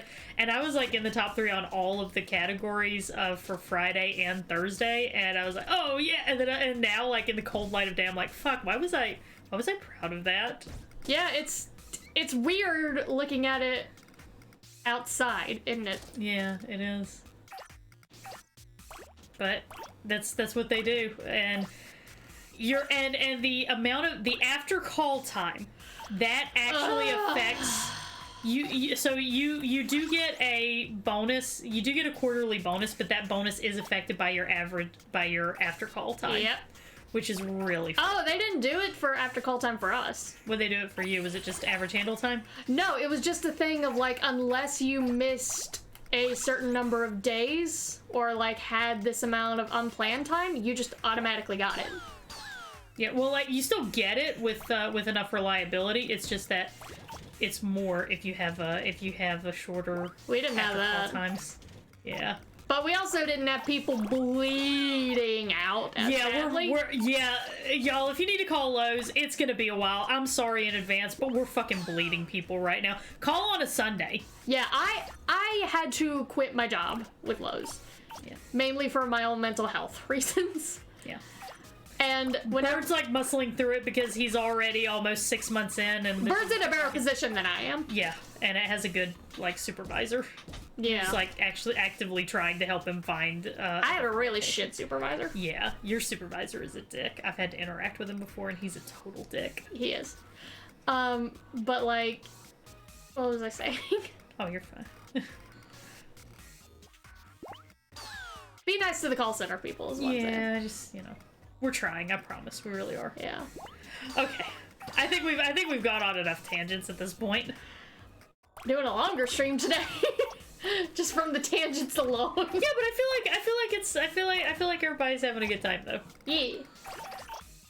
Comment in the chat if you're having a good time. Yeah, we're being a little bit more off the cuff today. Yeah. Which I kind of like. Okay. Anyway. Hold on. Hold on. Okay.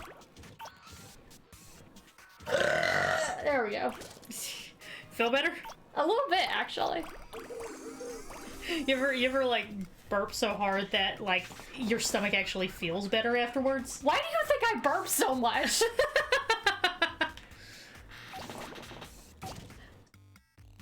So anyway. Okay, so Stockholm, 20 miles, Battering ram. 20 miles north of where they were supposed to be, directly into the path of oncoming ships with a battering ram on the bow. Whee! Yeah, it's fine. Everything's gonna be fine. So, a few miles away, the Andrea Doria was sailing through a heavy fog at 21.8 knots, with their watertight doors closed and their fog warning whistle activated as precautions for the weather. Oh man, so this is a case of they were doing it right. They were pretty much doing it right. Oh, that's even sadder. Yeah. So the Stockholm had not yet entered the edge of the fog bank, so they had no idea another ship was coming. Yay. Uh-huh. And in case people don't know, when you around New York water, that fog thick. That fog about thick as I am. Yeah, it's like, you see the same thing in the Smoky Mountains. That's why they're called the Smoky Mountains, because the fog gets so thick it literally looks like smoke. We live, our area of the Smoky Mountains has a mountain called Grandfather Mountain. Yep.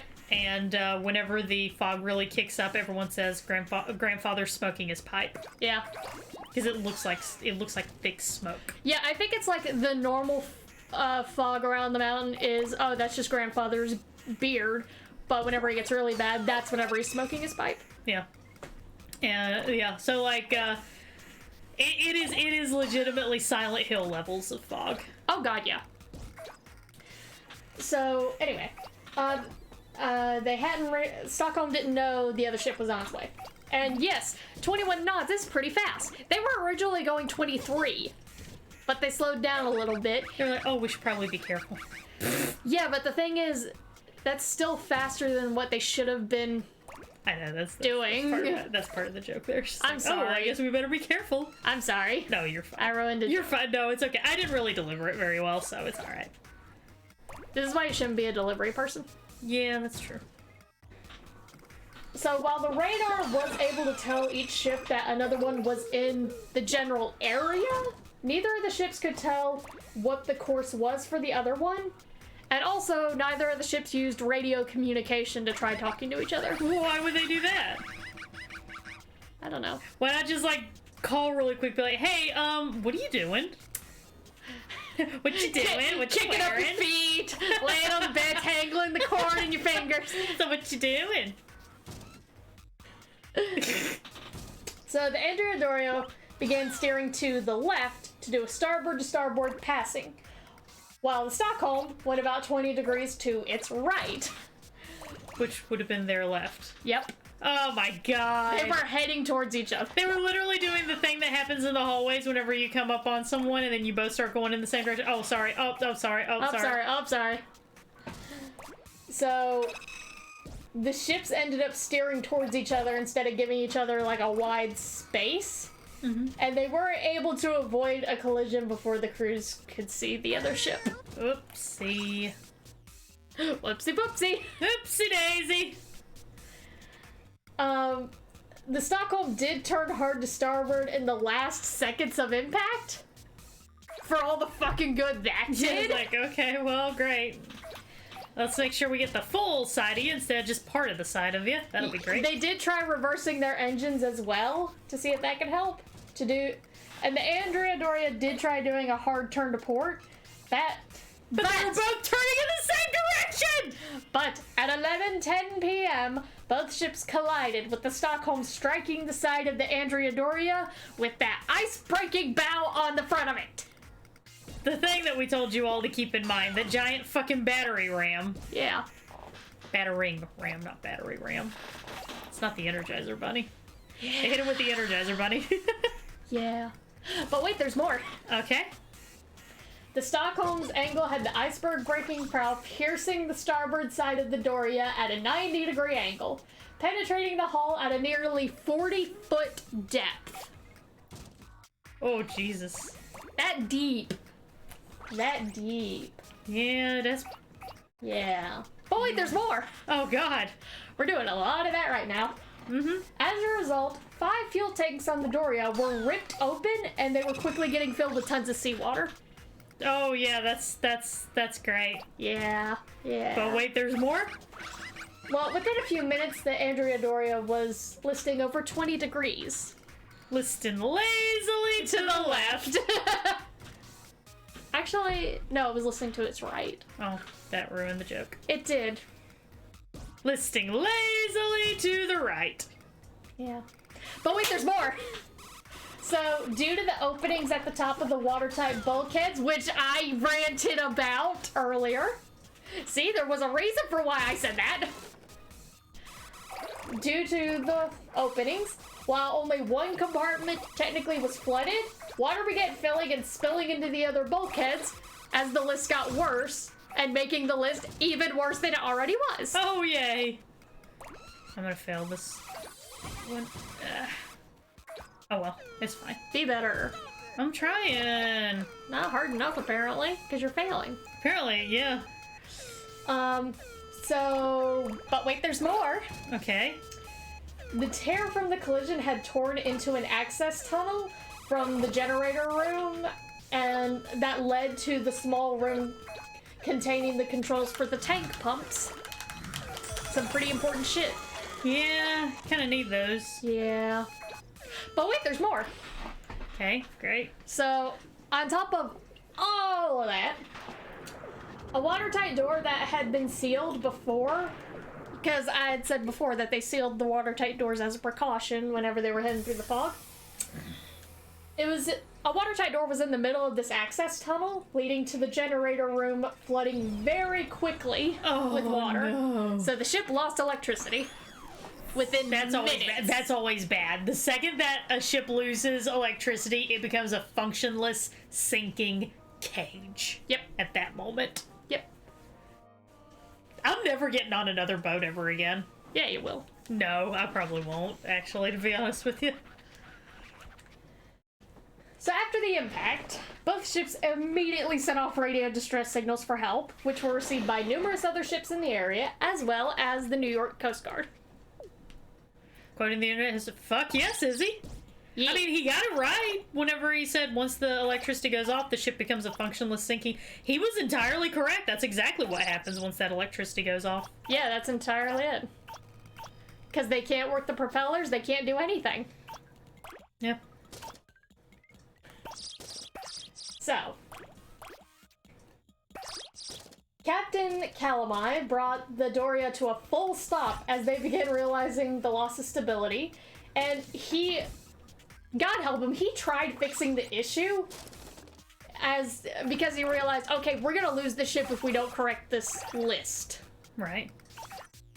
It's gonna be fine. It's gonna be fine. We're gonna fix the list, everything's gonna be fine. I really feel like it's not going to be fine, though. Well, see, on the Stockholm, Captain Nordenson assessed damage to find roughly 30 feet of the bow had been crushed and torn away by the impact. Let me find a picture. Oh, jeez, he was just like, oh, whoops.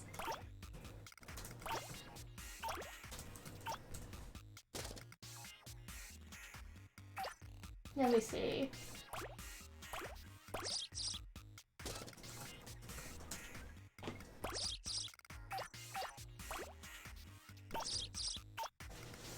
That's what the front of the ship looked like. Holy shit. Yeah.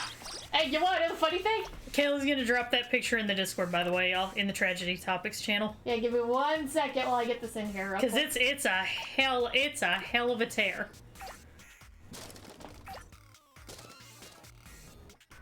And there we go. And the biggest thing, while initially the ship was down dangerously by the bow that it was now kind of missing, they were able to empty the freshwater tanks enough to raise the bow to be within 4 inches of normal range. So the ship, missing a bow, was still able to be seaworthy and in no imminent danger of sinking. Oh, fuck that shit. Yeah. They're the ones who started this whole thing. And then They get to did just this be like, whole nope. thing, but they did not sink. They did not sink. They were fine. God is real and he hates us all. Yeah, that would buff right out. Yeah, it'll be fine. It'll be fine. So, rescue and the Doria's final moments. So Captain Katamari made the abandoned ship order within 30 minutes of the impact, but he realized no lifeboats could be lowered on the port side because of how bad the list was. Oh, fuck. And, You give that abandoned ship order a lot fucking faster than 30 goddamn minutes. and the lifeboats on the starboard side being lowered into the water, they had to be empty, so passengers had to be climbing down on ropes and Jacob ladders in order to get into them. Oh, that sucks. I don't know if any of y'all have ever climbed a Jacob's ladder. It fucking sucks. It's whenever you go to like fairs or amusement parks and they're like, oh, climb this rope ladder and you get that's a Jacob's ladder. Yeah. And it sucks. It does. It's really hard to do it. It's like ridiculously hard. Mm-hmm. If you've never had any experience on a Jacob's ladder, you're gonna fall. Yep. If you had experience on a Jacob's ladder, you'll probably still fall. Yeah. Hey, Panda Brady. We're in the middle of the Andrea Doria. Which is currently on its way to the bottom of the ocean.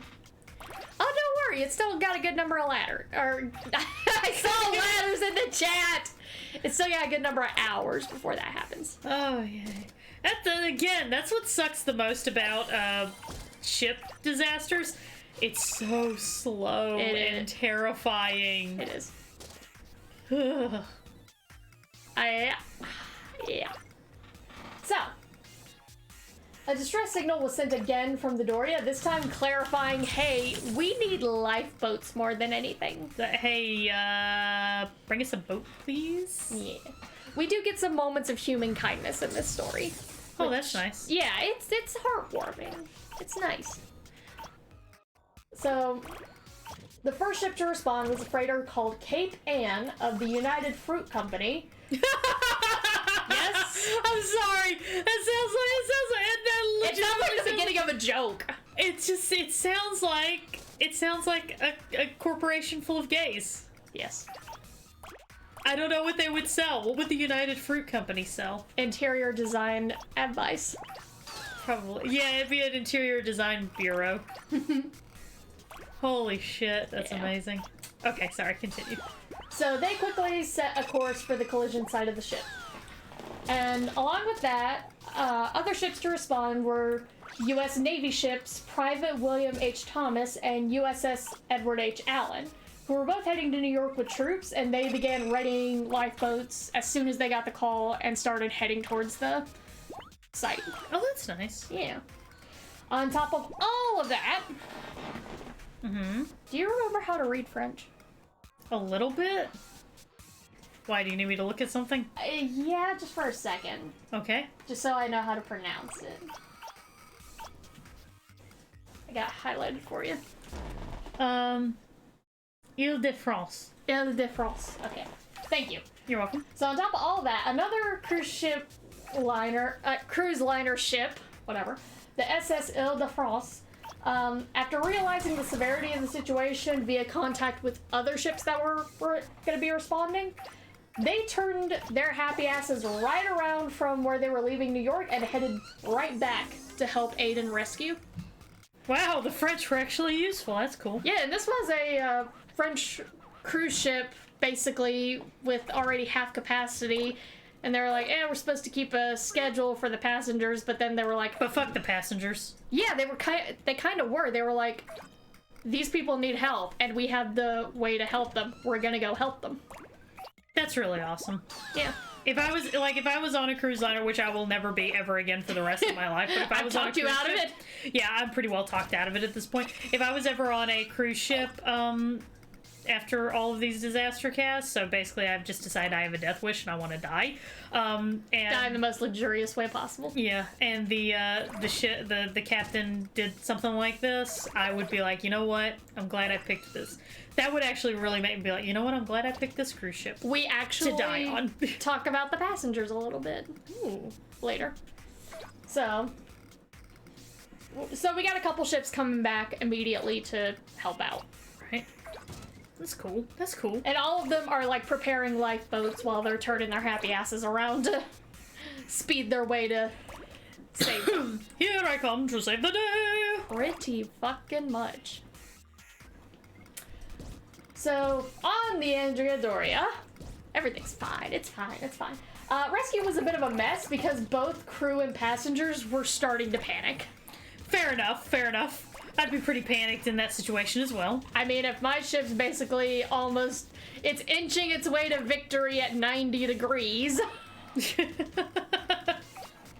Yeah, I'd be a little bit panicked too.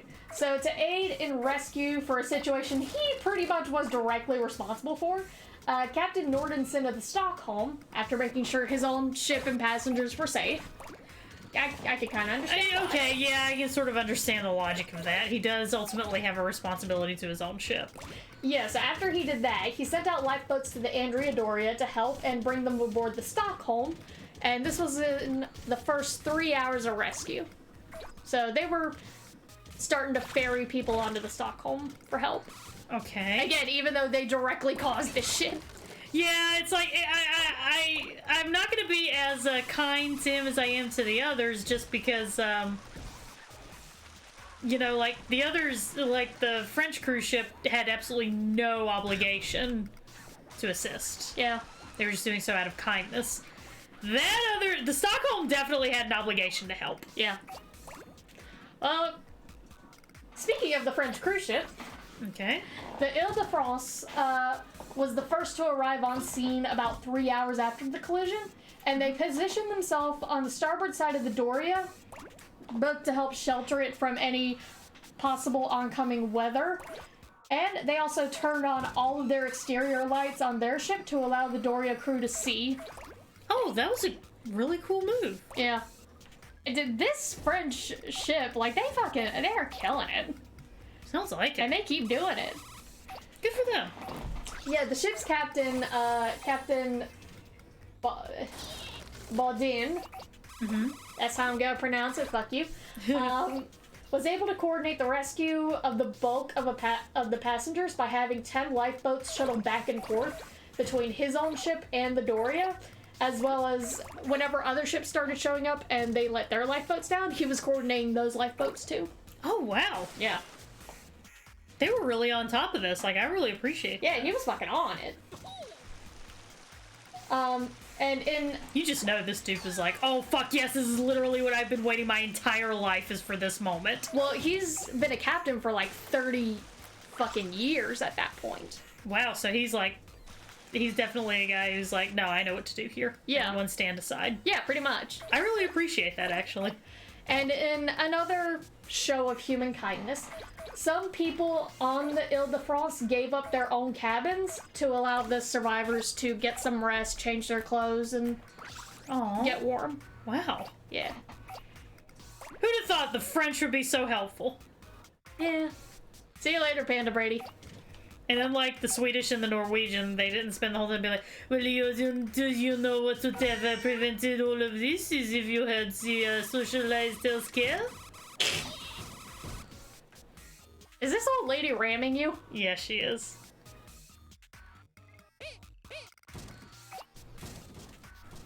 Okay, then. Yep. That was a thing. Whatever. Okay. You have captured a woman. She is now your bride.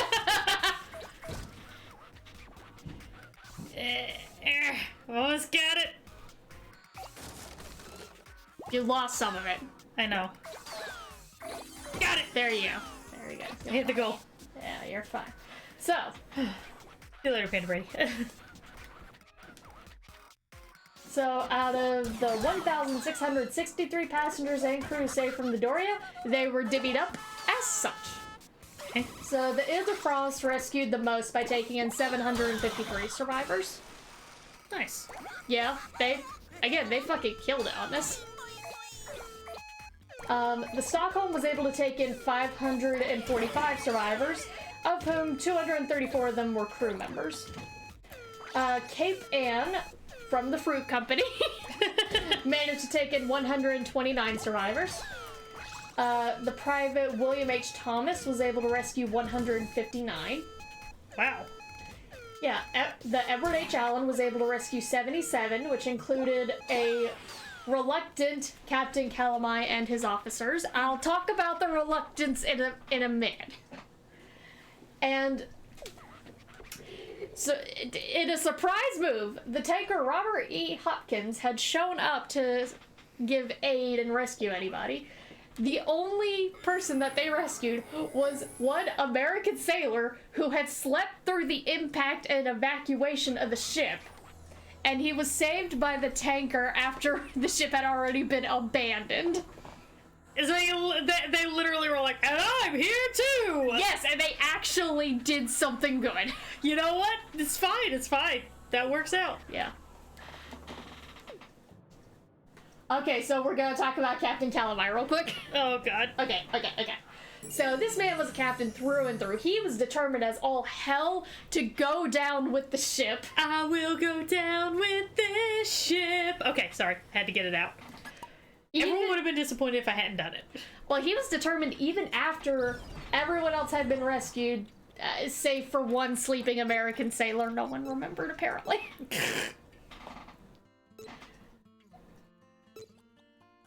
Corona Borealis. I swear to God, if this means I get to pick up a whole bunch of beer, I'm gonna be really happy.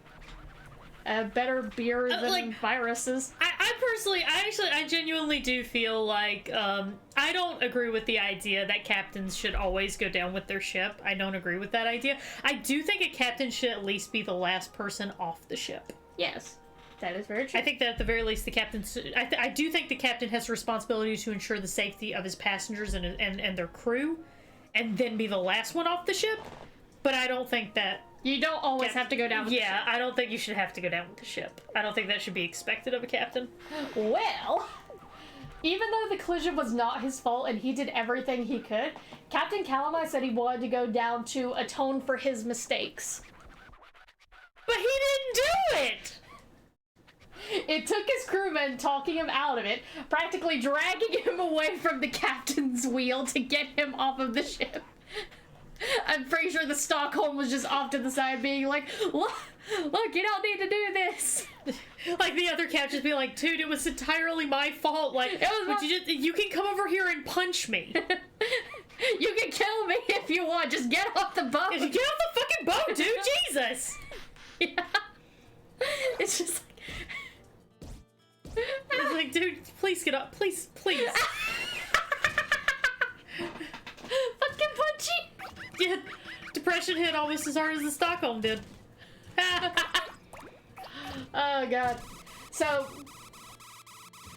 well, he had to be dragged off of the ship. He did make sure he was the last one off the ship. Again, save for one sleeping American sailor that they all just kind of abandoned. They just kind of forgot about. Yeah. After the whole fiasco, he never captained a ship again, and he was quoted a few years later saying, "Once I used to love the sea. Now, I hate it." You know what? Fair. Yeah. I do kind of see his logic on that one. Yeah. Yeah.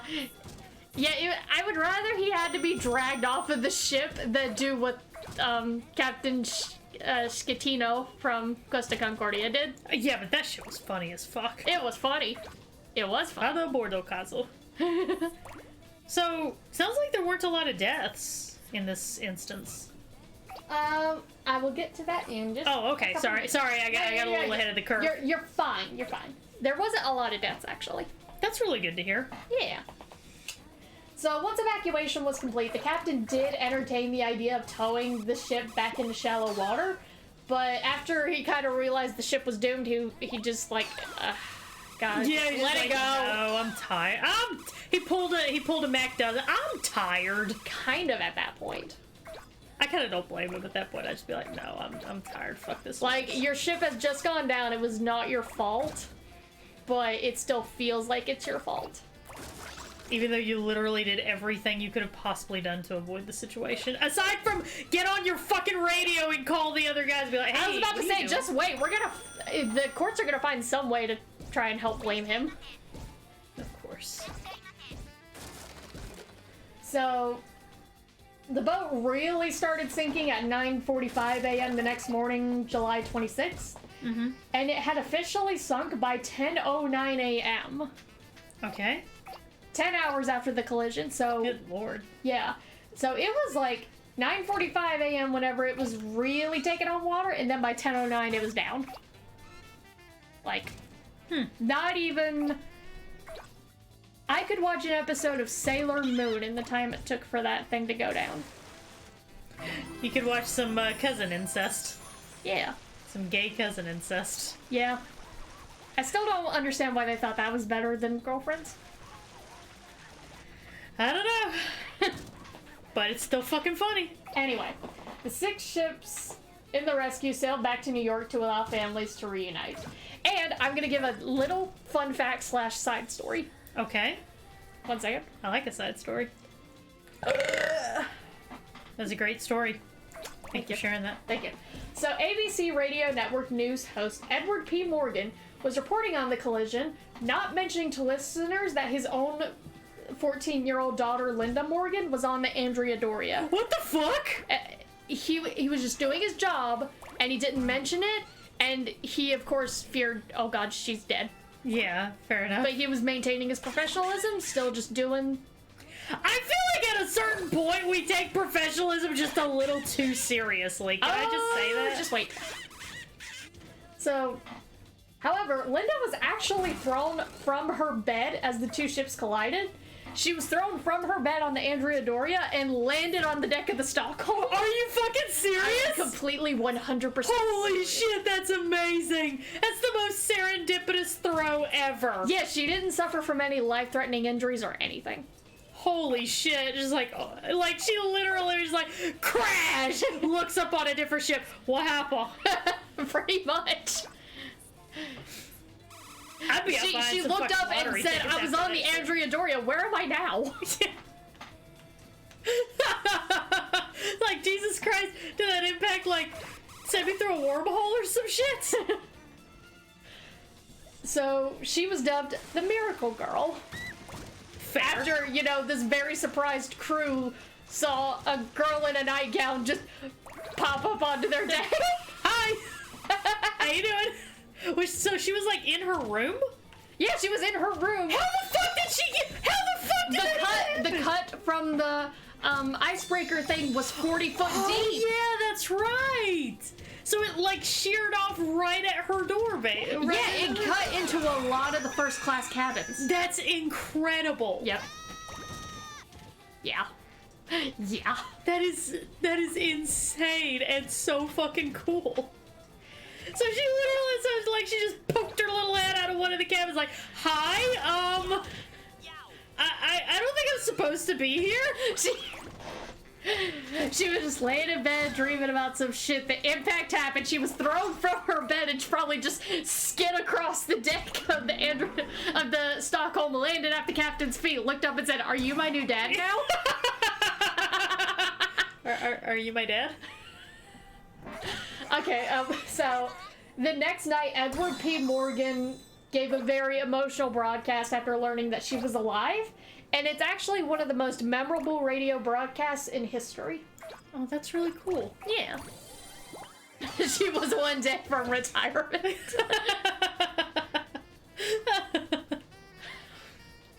She was only one day from retirement. Pokes her head up. Hi!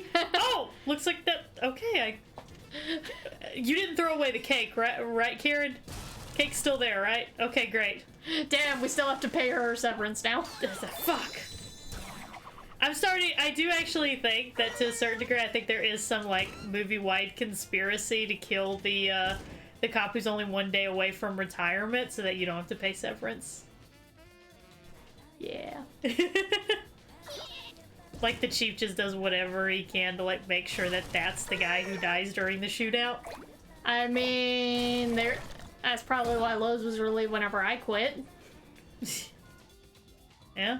Yeah. Okay, so after people began arriving in New York, photographers and TV crews were fucking everywhere, just trying to get documentation of who lived and who died, basically. Who lives, who dies, who tells your story. Yeah. So, okay, another little light of human kindness.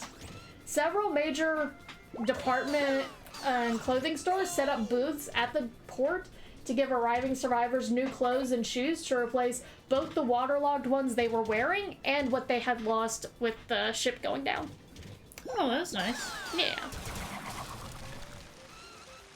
So ultimately 46 people in total from both the Andrea Doria and a few crewmen of the Stockholm died as a result of the collision. Nowhere near as bad as I thought it was gonna be. Yeah, like almost 1,700 saved and 46 dead. I mean, overall, you would call that a win.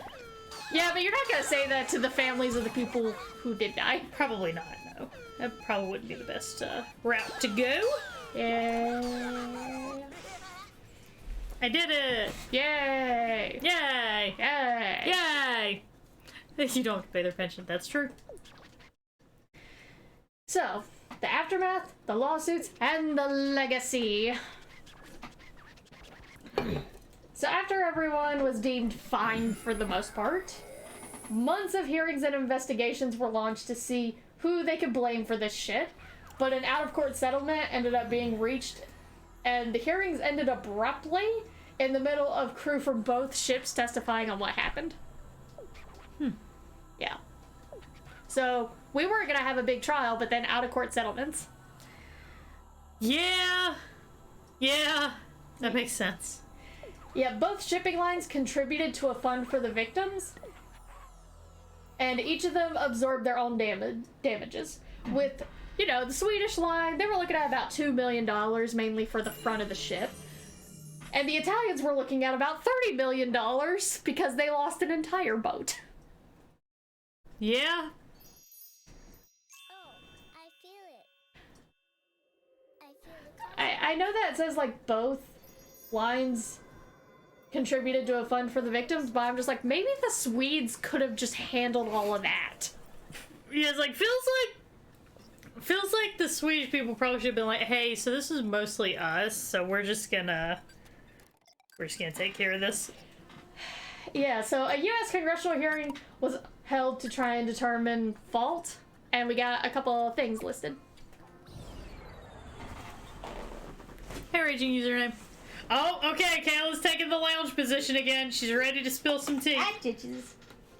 So, while everyone agreed that the fog really fucked things up and was a major factor, they still found ways to try and pin it on the captains. Well, they realized that they couldn't see the town of Silent Hill for the whole thing. Yeah. Assalamu alaikum. Oh.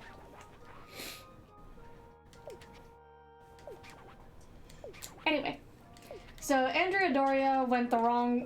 Another way to try and determine fault was that the Andrea Doria went the wrong way for the vessel approach, going port instead of starboard. So they turned the wrong way when they were trying to avoid the other ship.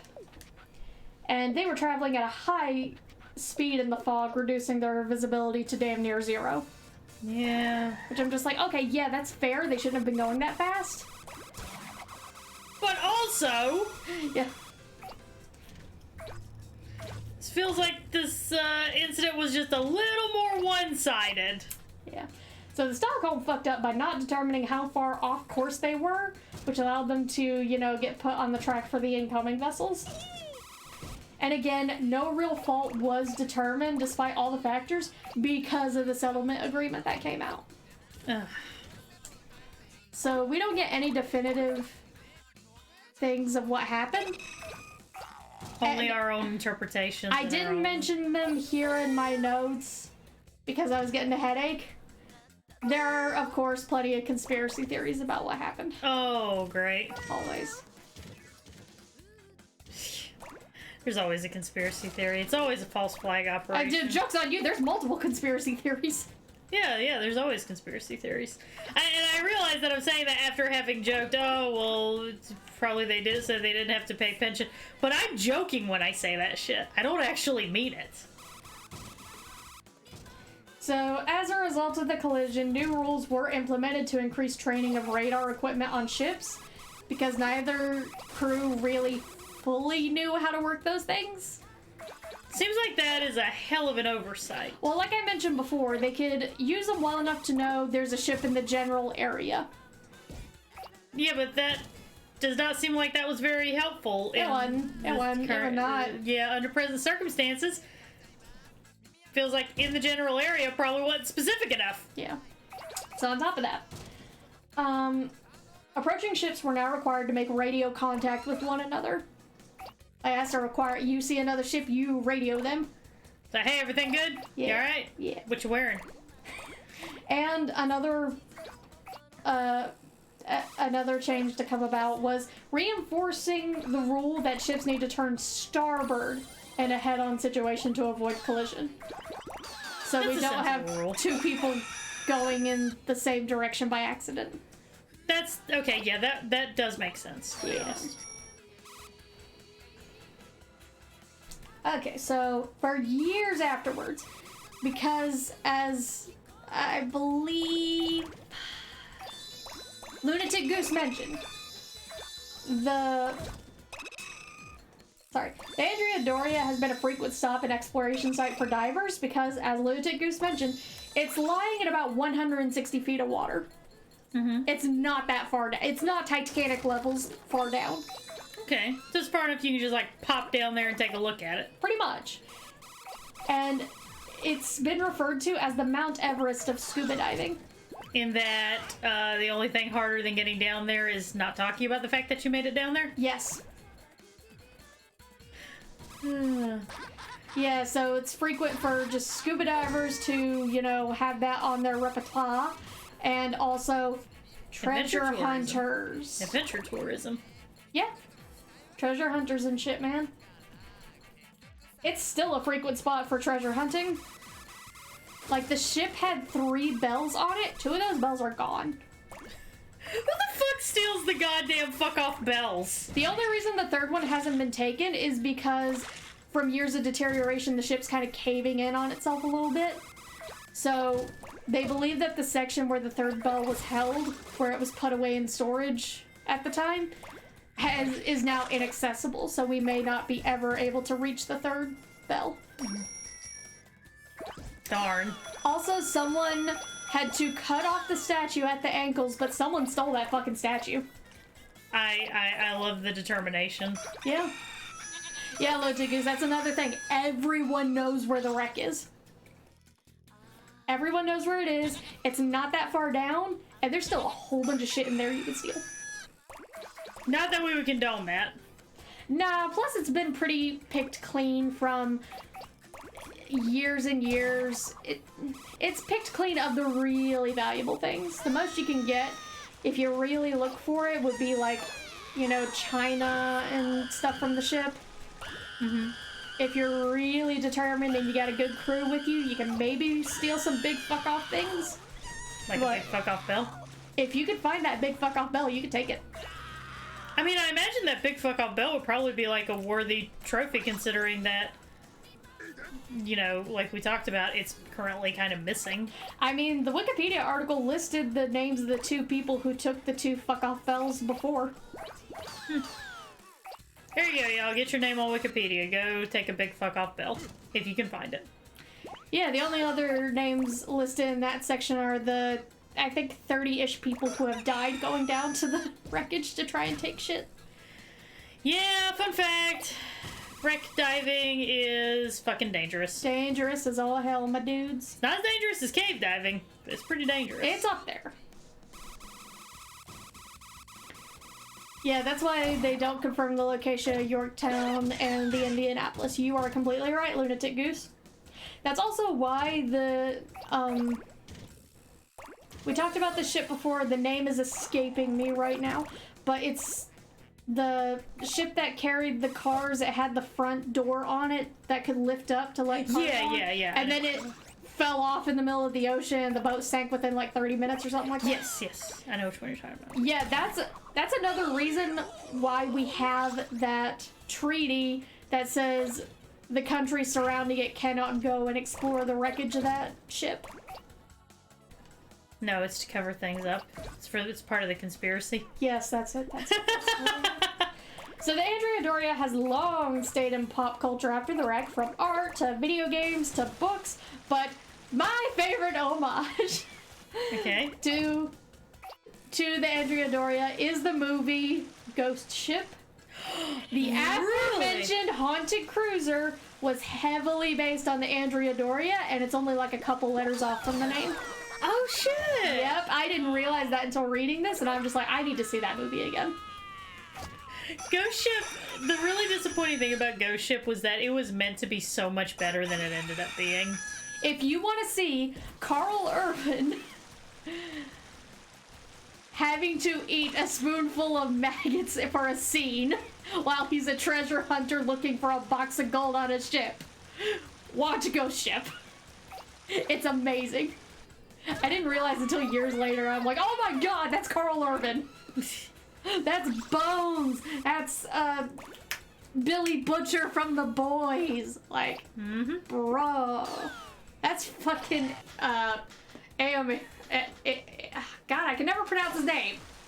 Horse guy from Lord of the Rings is how I refer to him as. Aragorn? No, not Aragorn. Okay, because I was like, how do you know? Okay. Yeah. E-O-M-E-R. E-O-M-E. Aomer? Aomer? Aomer? Something Anyway. like that. So yeah, watch Ghost Ship. That's the lesson for this one. Yeah, watch Ghost Ship. Just go watch Ghost Ship. And then weep for what it could have been. It was originally the script. Okay, they totally. Here's the thing. They totally bait and switched the actors. Yep. Because the script that all the actors read was a script about, the thing that makes me sad about Lunatic Goose is the script that they read was going to go much more into the, is this real or is it not? It was very much going to be a lot more of a psychological thriller, more than just a standard, you know, ghosty, gobbly, spooky, scary skeletons thing that we got. And that was what all the actors had signed up for, and they were very excited about it, and then they get to filming and they're like, oh, by the way, we basically completely rewrote the script. Yep. But you're under contract. You're under contract and we've already got you out here, so... Bye. Basically, yeah. I mean, and yeah, Ghost Ship's not that bad. It's genuinely not. It's not. There's it's definitely just, worse. It's just that it It's just a sad thing of what it could have been. Yeah. Apparently he is strongest. Okay then. Whatever. I am an actual monster just rolling up all of these living beings, and I'm gonna turn them all into stars. Are you only just now getting that? No, I mean, I've pretty well grasped the horrors of my crimes a long time ago. I'm just, you know, really driving it home for the folks at home. Yeah. So what else can be learned from the tragedy of the Andrea Doria? You got a radio, fucking use it. You got a radar, fucking know how to use it? Yeah. Mostly that radio thing. I feel like the radio thing could have been much easier. Yeah. But hey, we're going right. You go right. Okay, we're going right. Righty-tighty. Okay, so my last story, ironically enough, is the ghost ship warehouse fire. Ooh! This happened. Okay, funny thing, Lunatic is Event Horizon suffers from the same problem, where there was a much better script planned, but then it got watered down really heavily by the studios. Stop watering down horror movies, studios! Horror movies are the best whenever they're very introspective and philosophical. That's whenever horror movies are at their best. You feel better? Kinda, yeah. Okay. Okay. Okay. The saying "it's not bad, it could have been worse" goes with the movie Ghost Ship. That's fair. That's an extremely fair statement in my opinion, Rosilia. I need to get some water if that's okay. Okay. Alright, I'll be right back, everyone. I'm just gonna get some water. Kayla, vamp. I don't know how to fucking, Talk about what you like about Ghost Ship. well, I like the story that has come from And us talk about how watching Ghost Ship. and talk about how the girl who played Violet Baudelaire in the original. Yep. Talk about that. So, Emily Browning, who deserves more credit than she has ever been given, my god, please just give her a goddamn reward. Emily Browning, you either know her from A Series of Unfortunate Events, the movie with Jim Carrey, as she was Violet Baudelaire. You know her from Ghost Ship because she's the little ghost girl who goes haunting and a madness and a bleh. And you can also know her from, what the fuck is the Zack Snyder thing?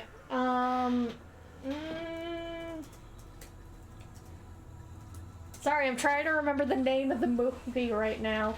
Vamp. Sucker Punch.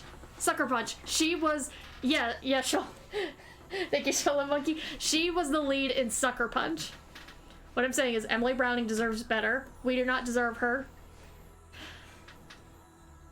Yeah, Bungie, I kind of do like the Netflix series a bit more for A Series of Unfortunate Events, but at the same time, I feel like I appreciate it more just because we got more of the books out of it. I have never read all of the Series of Unfortunate Events books, so I really only learned the story watching the series.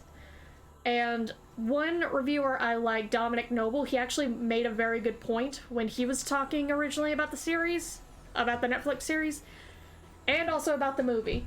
Like, they cast Jim Carrey, and then they cast Neil Patrick Harris as Count Olaf in the movie and in the series respectively, and he made a good point. They should not have been cast because they make you like Count Olaf because you like these actors.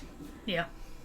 You need someone who's gonna make you hate Count Olaf because Count Olaf is a terrible, terrible person. Oh my god, if they got the actress who did I am blanking on names so badly today. Dolores Umbridge. If they got the actors who played Dolores Umbridge and then they just did a gender bend Count Olaf. That would be fucking amazing. Exactly! everybody fucking hated Umbridge. Like, she did I love the actress. She did an amazing job making Umbridge just so fucking hateable because I despised her. Yeah.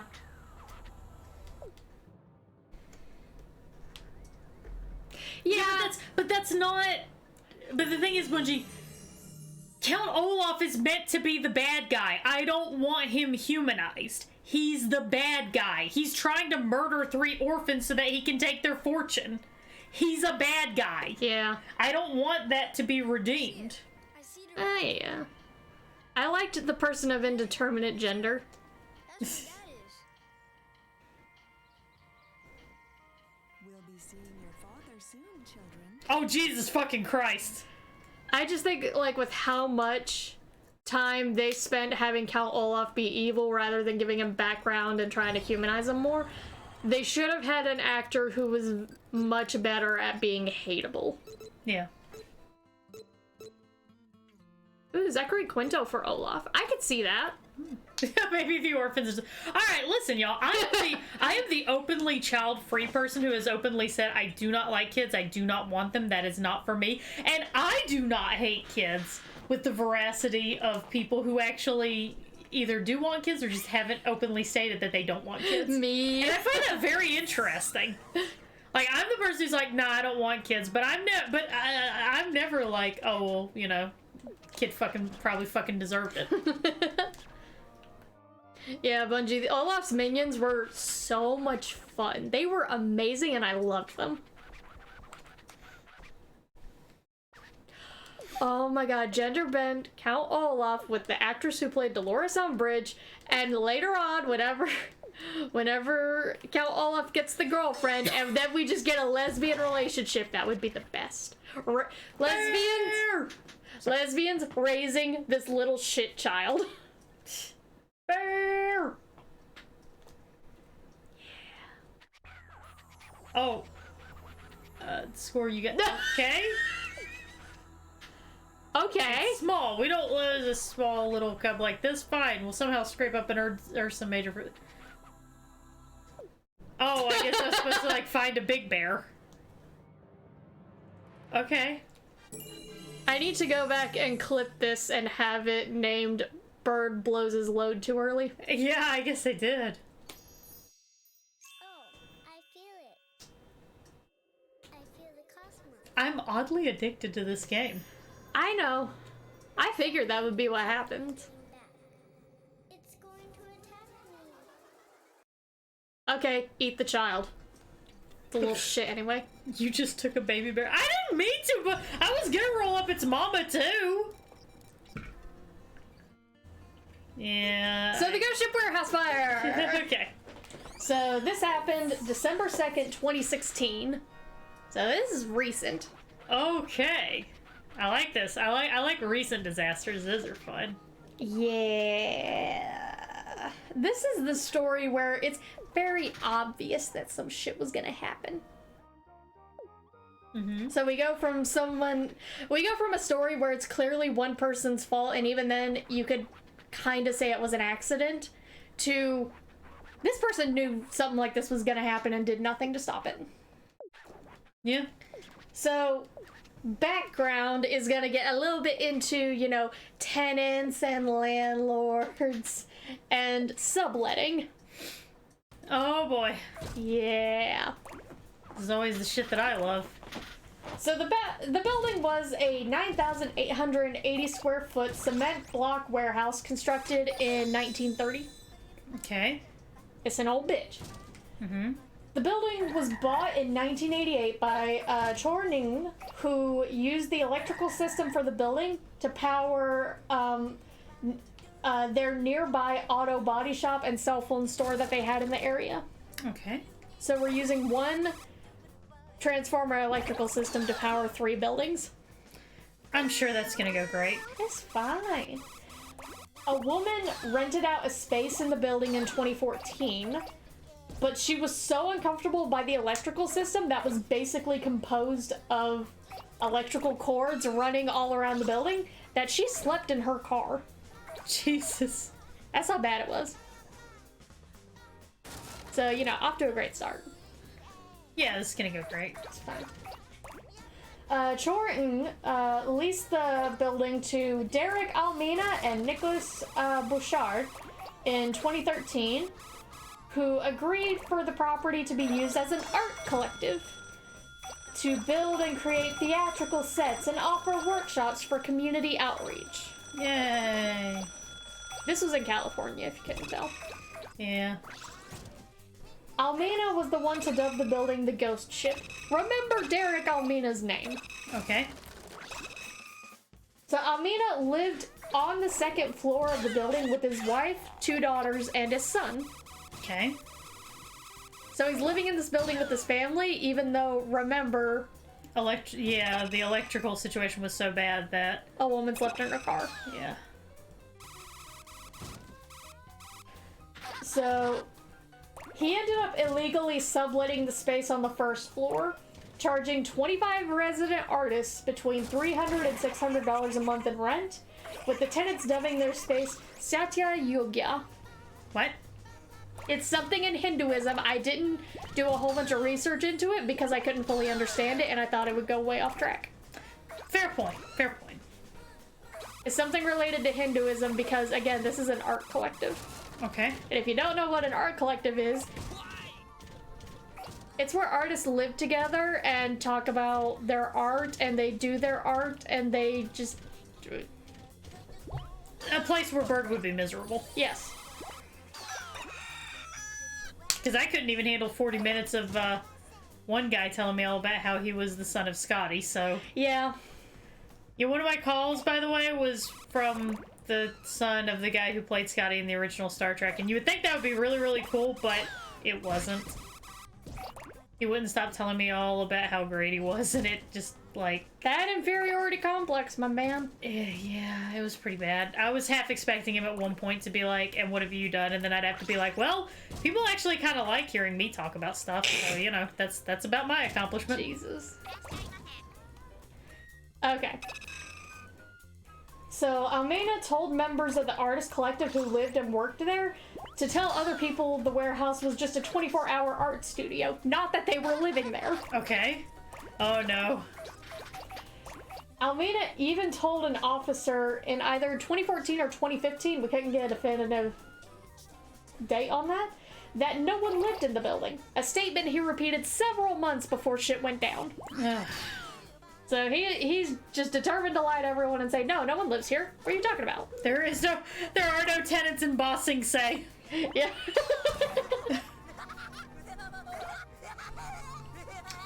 So, a former tenant from 2016 reported that Almena used tenants' rent to cover the warehouse rent, and he used proceeds from the parties to pay for his living expenses. Okay. So on top of being an artist collective, he and his friend Mark Harris did a whole bunch of events in the warehouse. Because, you know, people think it's cool to have events in an abandoned warehouse with no good electrical system. People really like that for some reason. I understand the idea of counterculture. I don't understand the idea of going to a place to watch a concert and not have a bathroom readily available to me. Yeah. It's like, I understand the theory of counterculture, but I just don't understand the practice of counterculture. Yeah. I could understand why someone else would like this, but I am not one of those people who would like it. I got some propane and propane accessories now. Sorry. No, you're not. No, I'm not. That was funny. So, the use of the warehouse for housing and entertainment was super illegal. Yeah, you're not supposed to do that. Both of those things were just happening all the fucking time. The living spaces on the first floor were very shoddily made. There was a long list of things that they used to basically section off the spaces and make hallways and shit, but I'm just going to include some of the highlights.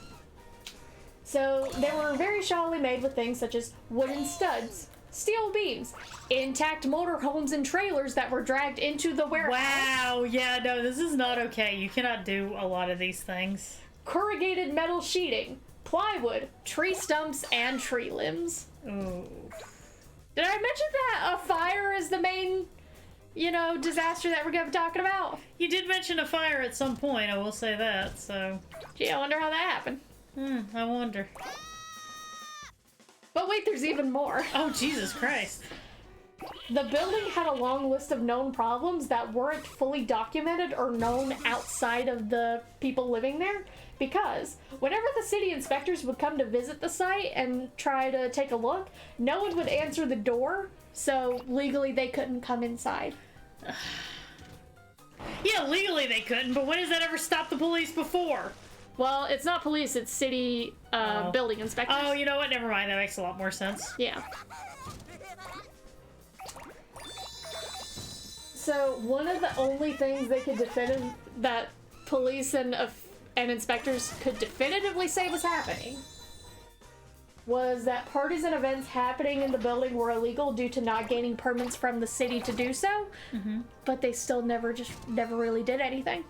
Yeah, they were just like, okay, well, we know that this is happening, but we're not going to do anything about Like, it. it's not as big of a thing. But wait, there's more. It's like a one time when you want the government to, like, poke its nose into your business. The City of Oakland's building planning director revealed after the incident that happened, the building had not been inspected for over 30 years. Okay. So, a lot of shit already. Yeah. There's so much. But wait, there's more. Oh, God. Police and fire officials repeatedly warned Derek Almina that the building was a fire hazard before everything happened. You could even look up body cam footage from a police officer who managed to get inside the building and said, completely unprompted, just walking in, "This is a giant fireplace you have here." Yeah. So, he was given this warning multiple times, but he thoroughly ignored it. And he didn't have to abide by it because the understaffed fire marshal's office, they weren't able to send someone to officially inspect the site and condemn it. Oh, my God. Yeah. Yeah. Whenever we say defund the police, we mean put it in funding for this kind of shit. Yeah. Also, defund the police doesn't mean what you think it means. Yeah. It's like, also, yeah. But wait, there's more. Okay, great. The Artist Collective had repeatedly made complaints and reported electrical problems to the owner of the building at least 1 year before the incident happened. And they were so bad that even Slumlord Almina had sent emails to the owner's son talking about how ancient the system was and how it was in desperate need of an upgrade. But wait, there's more. No! Around 2014, an unlicensed electrician... Holy shit.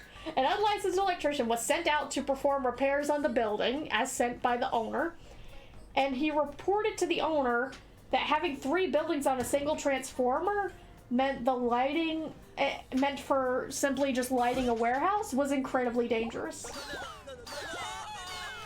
So warnings, alarm bells going off everywhere, but they just turned up the stereo and ignored it. Holy shit. Yeah.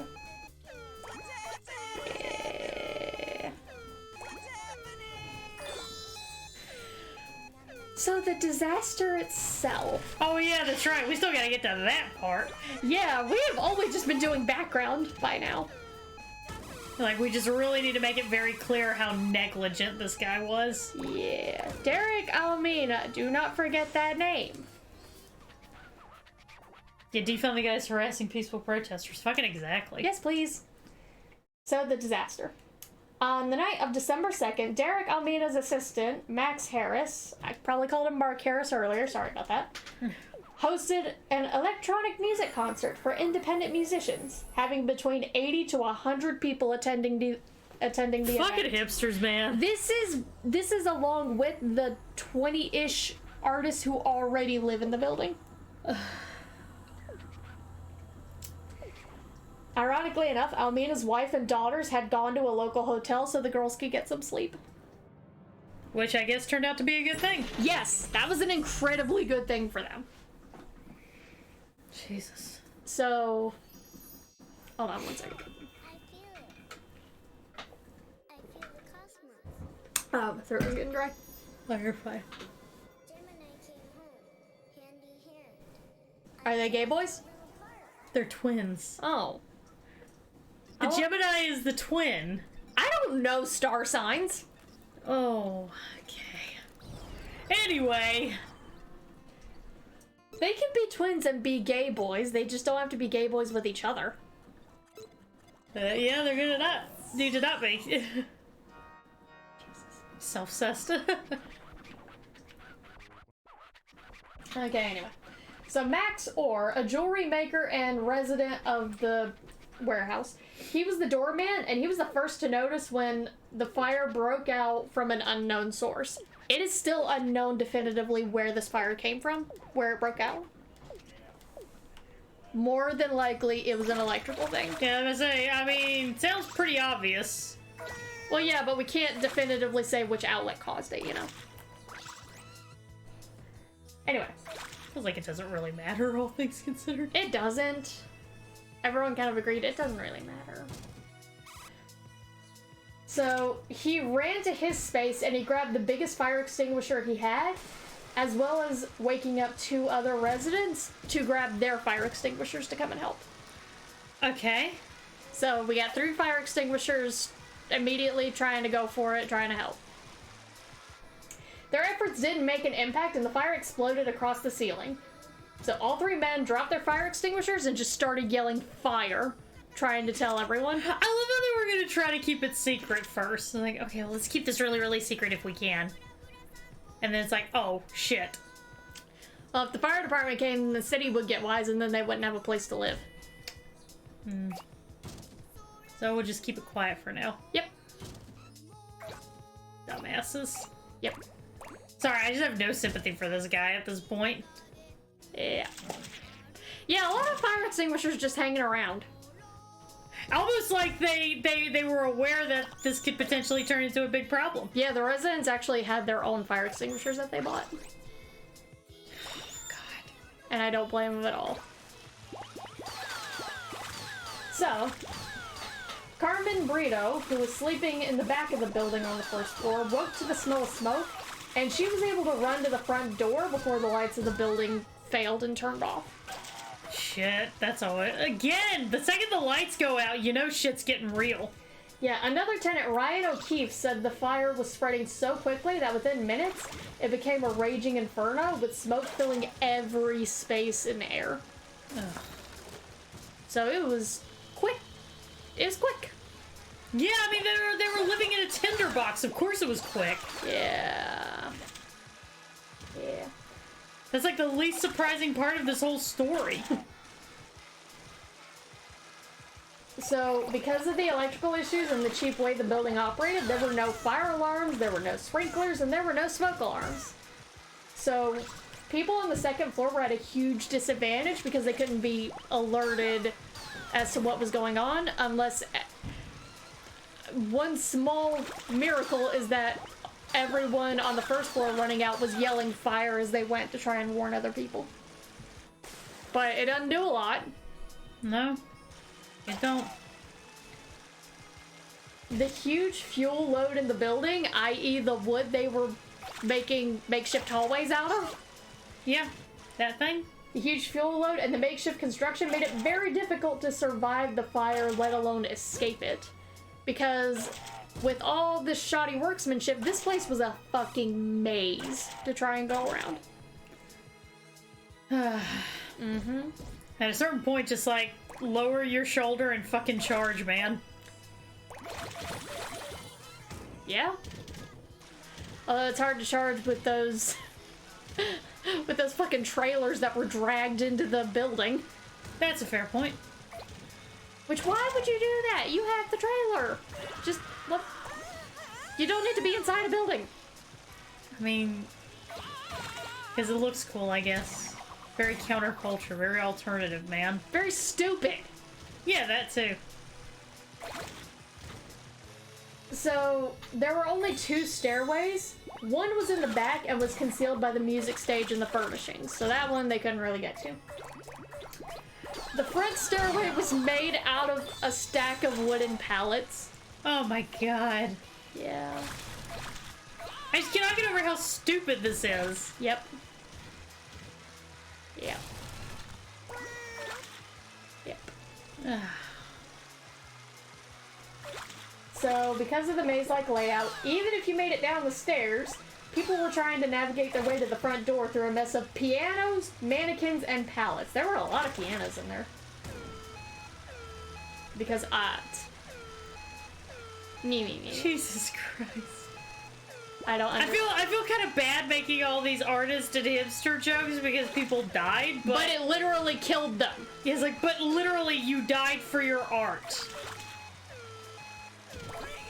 Yeah. Yeah, pallet wood is really crappy. It really is, yeah. And it's extremely flammable. Why do you think most businesses, they leave it outside by their dumpsters for people to take? Well, one, because it's very flammable and they don't want that shit in their building. And two, because it's made of such cheap material that they can literally just give this shit away and not lose a thing. Yeah. Fun fact, your local Lowe's will take pallet wood. Yeah. So if you have wood pallets that you need to get rid of, take them to your local Lowe's. They will take them. Yep. And recycle them for you. Pallet wood does get recycled a lot to, you know, basically just keep being... Basically, the only thing pallet wood is good for is if you're using some sort of decorative aesthetic or if you're using it for pallets in a warehouse. I'm about to say, pallet wood will be recycled into pallet wood. Yeah, basically. That's pretty much all it's good for, as far as anything They will useful. pry off the broken pieces of pallet wood. They will pry it off of the pallet and then just nail down new ones. Mm-hmm. So, first firefighters showed up at 11:27, 7 minutes after the fire broke out, and 3 minutes after the first 911 call. And the only reason they were there so fast was because they were only a block and a half away. They were literally just like, yeah, we were waiting for this. Yep. Pisces jump back into the sky. So, they reported having to crawl under a man-made door that had been cut through a commercial steel roll-up door in order to get inside. There was no front door to this place. They cut a square into a roll-up garage door, basically. Because counterculture. Yeah, on top of And that... then they had to wait 6 months to get a new garage door, to get a new garage door from Lowe's because materials are scarce. Yep. And then they called some random motherfucker at the call center to complain about that fact and say that even though they got a full refund, they're still going to be suing. That was a call that I fielded this week. Yep.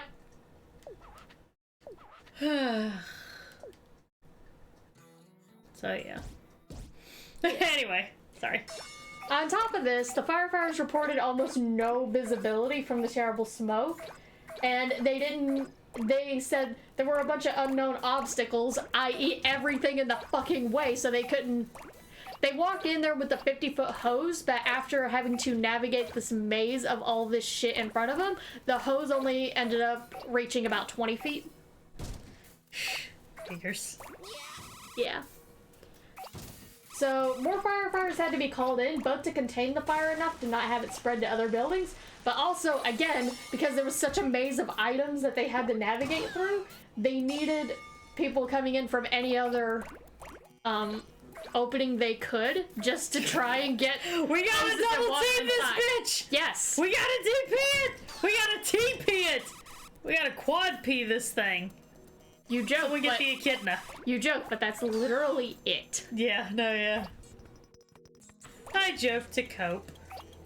So authorities reported that the pallet stairway was the only one in the building because again the other stairway was blocked by the musical stage and everything. And they said that the second the fire touched it, it was incinerated. So Yeah. anyone on the second floor Was still fucked. up. Yeah, they were fucked. They couldn't get Were down. there weren't even like any windows to jump out of or anything like that? No. Fucking hell!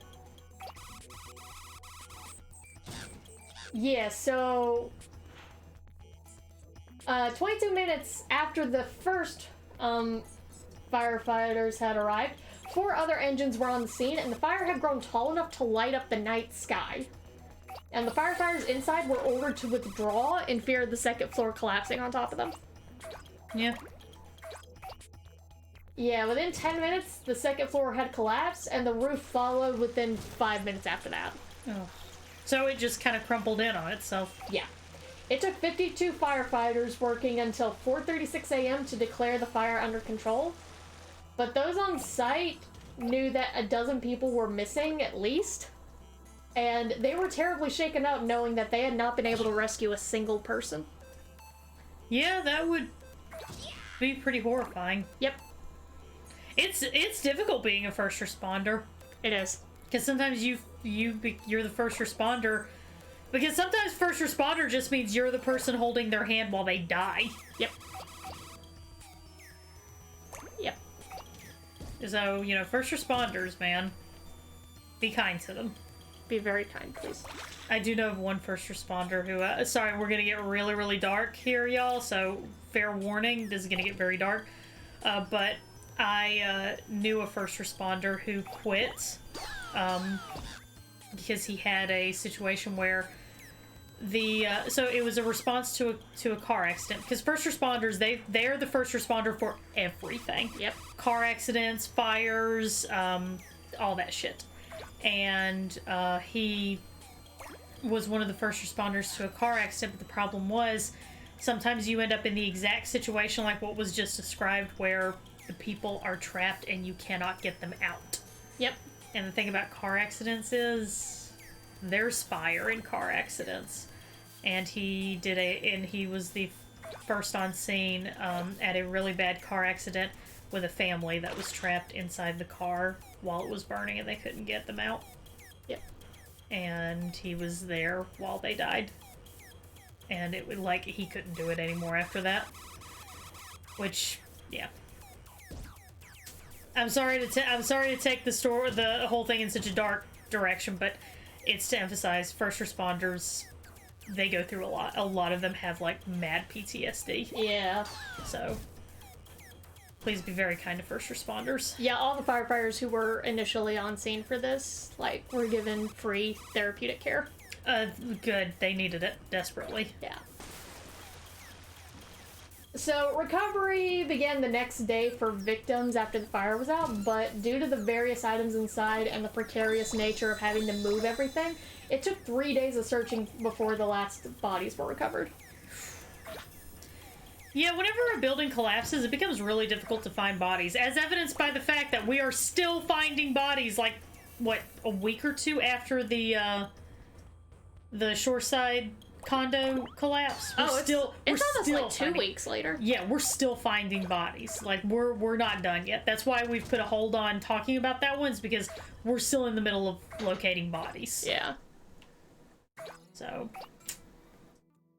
building collapses, it's difficult to find a body in a building collapse. If you're ever in a building collapse, by the way, and you manage to survive the initial collapse, find some sort of pipe, like a metal pipe, preferably one that's like part of the structure, and then grab your own piece of metal And just start taking it. and just keep hitting it. Don't do it in a pattern, though. Make it very, very irregular so that someone knows that it's not just like something knocking against something in a pattern. It's an actual person. Yeah. Change up the pattern constantly. That's the best way to get someone to know that you're there. You could try Screaming typing is out Morse code in it. Yeah. SOS is 3 dots, 3 dashes, 3 dots. That's SOS. But that's the best way. Don't bother screaming. No one's going to hear you. Yeah. Save your breath. Just bang on something. Hit it in the rhythm of Staying Alive or just any other song that you know. Yeah. Yeah, rhythm of the song is usually the best way to do it. So, all but one of the victims was a visitor for the concert. Oh. 7 were found on the remains of the second floor, while the other 29 were on the first floor. One of them was actually within feet of the side exit. No! Yeah. They were so close! They were so close. And the rest of them were huddled under the collapsed second floor. Almost all of the victims died from smoke inhalation instead of burning. I mean, I guess if I've got to pick a way to go between smoke inhalation and burning, I'll take the inhalation. Yeah, I'll take the inhalation in a second. So, the aftermath. Yay. Oh, we gotta get into some lawsuits and criminal charges. Good. It's not gonna go the way you think. Oh, that sucks. Yeah. So, lawsuits and prosecution were pretty quick to come for this case. A criminal investigation was launched on December 4th, with an arson investigation launching the same day. And they were looking to charge either with involuntary manslaughter or murder, depending on what they found out. Oh man, they didn't come to play. So, Derek Almina and Mark Harris, I don't know what the fuck his first name is. These D-bags were the first ones to be prosecuted for the case. Almina's lawyers actually claimed at one point that the fire started from an adjacent building Oh my god. to try and get him out of trouble, but that was quickly shot down. Yeah. Like, no it didn't. Yeah. So, on July 3rd, 2018, Almina and Harris pled no contest to 36 counts of involuntary manslaughter, leading to Almina being put away for 9 years while Harris got 6. Both of this as part of a plea deal worked out by the lawyers. Due to the harsh push from families and of victims, on August 10th, the judge threw out the plea deals, stating that Derek Almina failed to accept full responsibility and remorse. Yeah. The judge said he would have accepted the plea deal for Harris, but because the deal was specifically for both of them, he couldn't do it. Well then. Yeah. So, in preliminary hearings, Chorning was questioned, but invoked her Fifth Amendment right to avoid an incrimination. And her family did the same thing whenever they tried to question them. It's kind of a lot of responsibility to go around on this one, not gonna lie.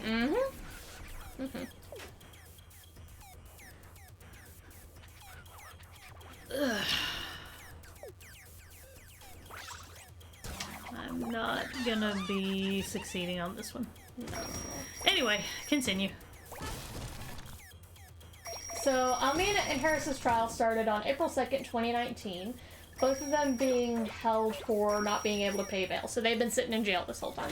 Okay, great, fantastic, lovely. And their defense rested on calling everyone else liars and diverting blame to others, as well as claiming the fire was arson committed by some nearby men who hung out by a taco truck.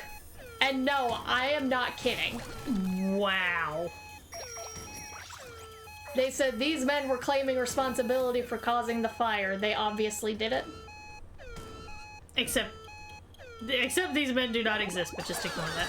Yeah.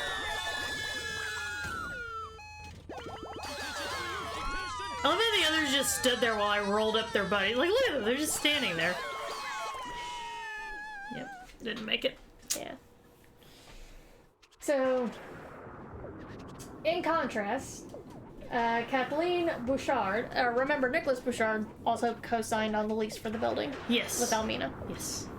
So his mother, Kathleen, was called to testify, and she said that she had offered to help on how to upgrade the building permits and get grants to pay for the cost, because you can do that if you're doing a community service thing. Yeah. But Almina laughed at her, saying he would do things his own way. And at one point, Almina testified he had no permits for anything because he didn't think they were required. Oh my god, no, that's not true. Y'all, building permits are very, very, very, very much required. Yep. And they're also very important. Yeah. They're unbelievably important. Yeah. So the jury came back on September 4th, 2019, and they were unfortunately deadlocked to 10-2 for conviction against Almina, leading to... Ow! I don't know. This led to a mistrial for Almina, but Harris was acquitted on all 36 counts. Fuck this. Yeah. Just wait. But wait, there's more. Oh no. Almina's new trial was set for May 2020, but after getting bail reduced to allow him to basically go home with an ankle monitor. And because of COVID restrictions, Amina's lawyer was able to get the original plea deal back up, and it actually went through this time. It had Amina pleading guilty to all 36 charges in return for 9 to 12 years in prison. Fuck everything.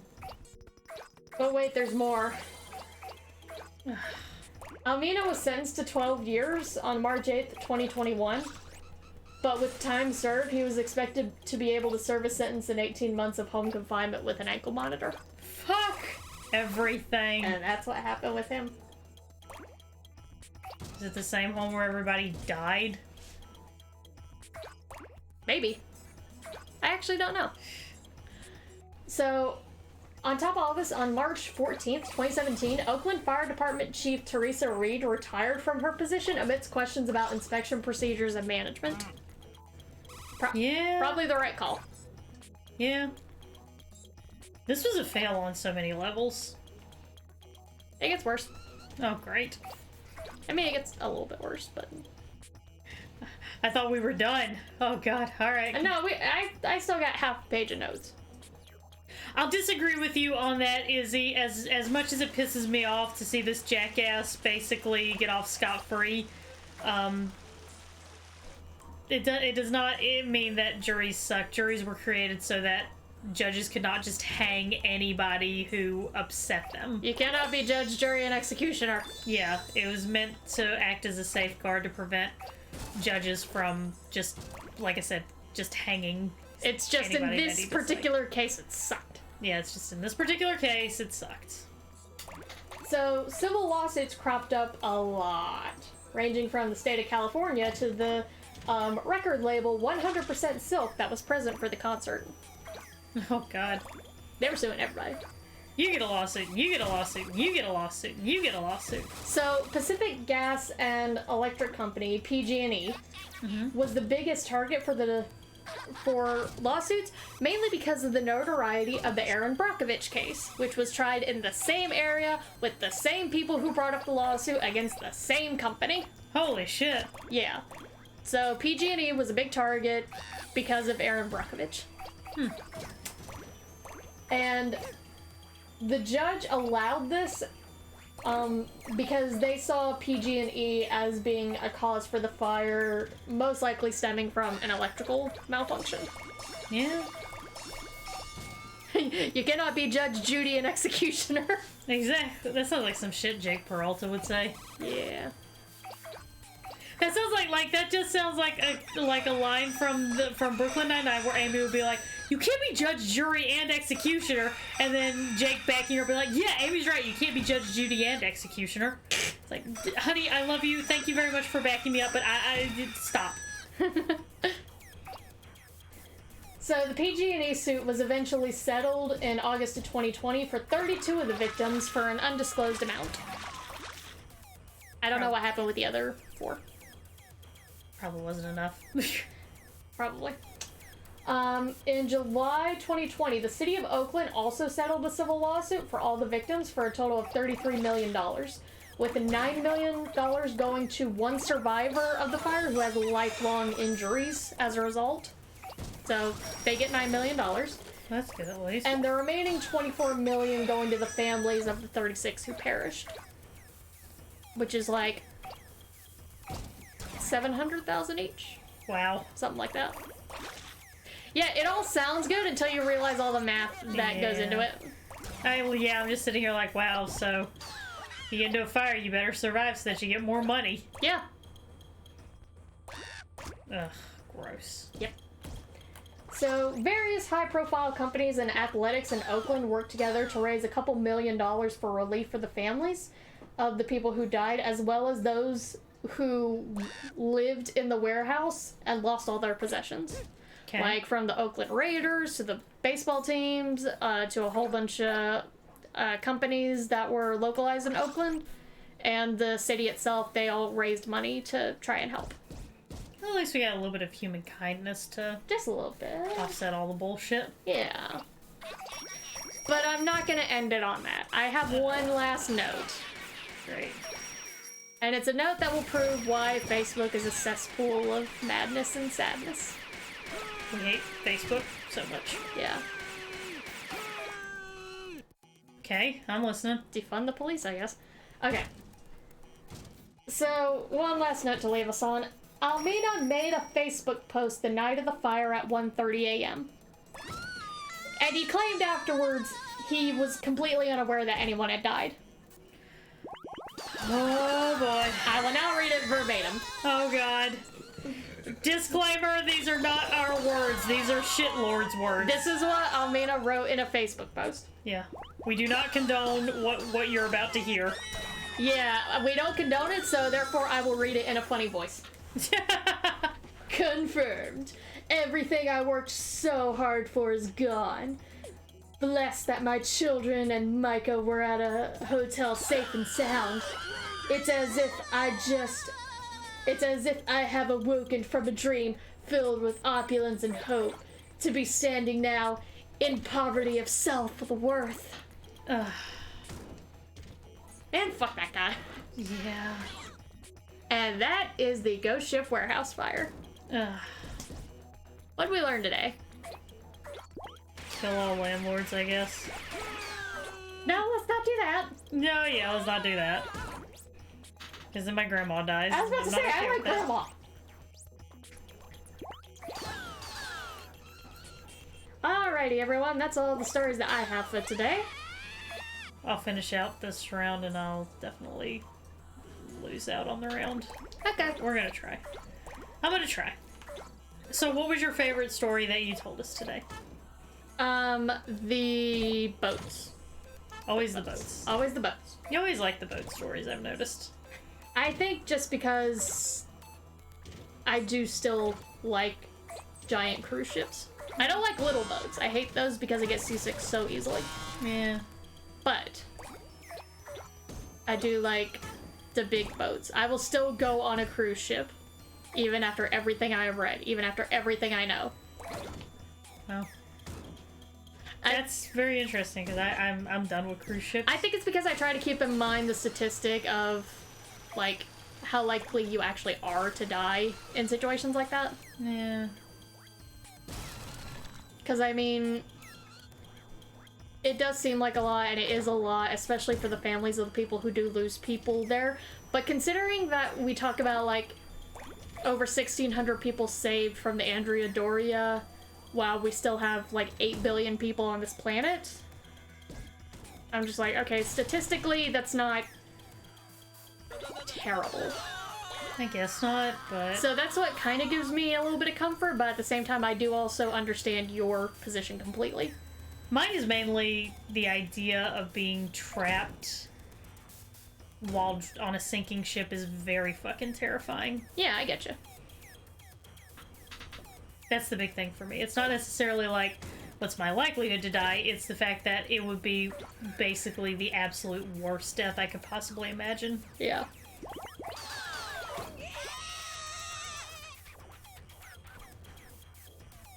So I get to go to the office at 3 p.m. today to get my desk stuff back. I'm so excited. Yay! So they're gonna give you your desk stuff back? Yeah. And I'm gonna look through it before I leave. No, yeah, I was gonna say, look through it all, make sure it's all there. I have genuinely, like, had bouts of anxiety and worry since leaving the office of, like, has someone who's been there taken some of my shit? Because they could get away with it. Because I had some cool shit at my desk. Because I didn't think we were gonna be gone this long. I didn't take everything. Yep. A lot of people didn't take everything. I saw... So, I went into the one time I've been into the office was my first day of training. And there were some folks that, like, there were some desks that still had half-empty bottles of Coke. Yep. Yeah, because we were all just kind of run out of the building. Yep. I had, like, food I was gonna eat later that week still in my desk. Luckily, it was all canned and everything. But still. Man, people don't seem to remember that, how fucking quick it was for some companies to just run everybody out. Yeah, they just, like, basically drove him out with pitchforks and whips. Yeah. Oh, I got a little thing waves at you and says see you again soon. Yeah.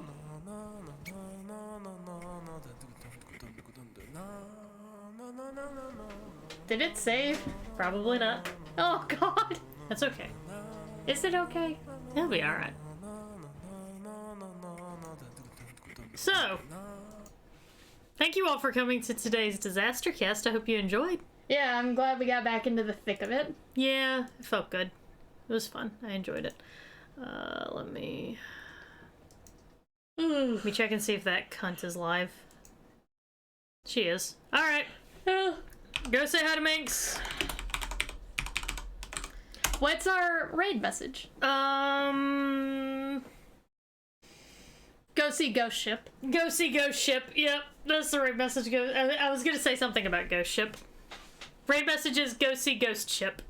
Alright, go say hey to Minx, everyone, and I will see you all tomorrow, same time, our usual time, 1 p.m. Eastern Standard Time. I will be doing a stream, so please come by and relax and enjoy. Bye, everyone. Bye.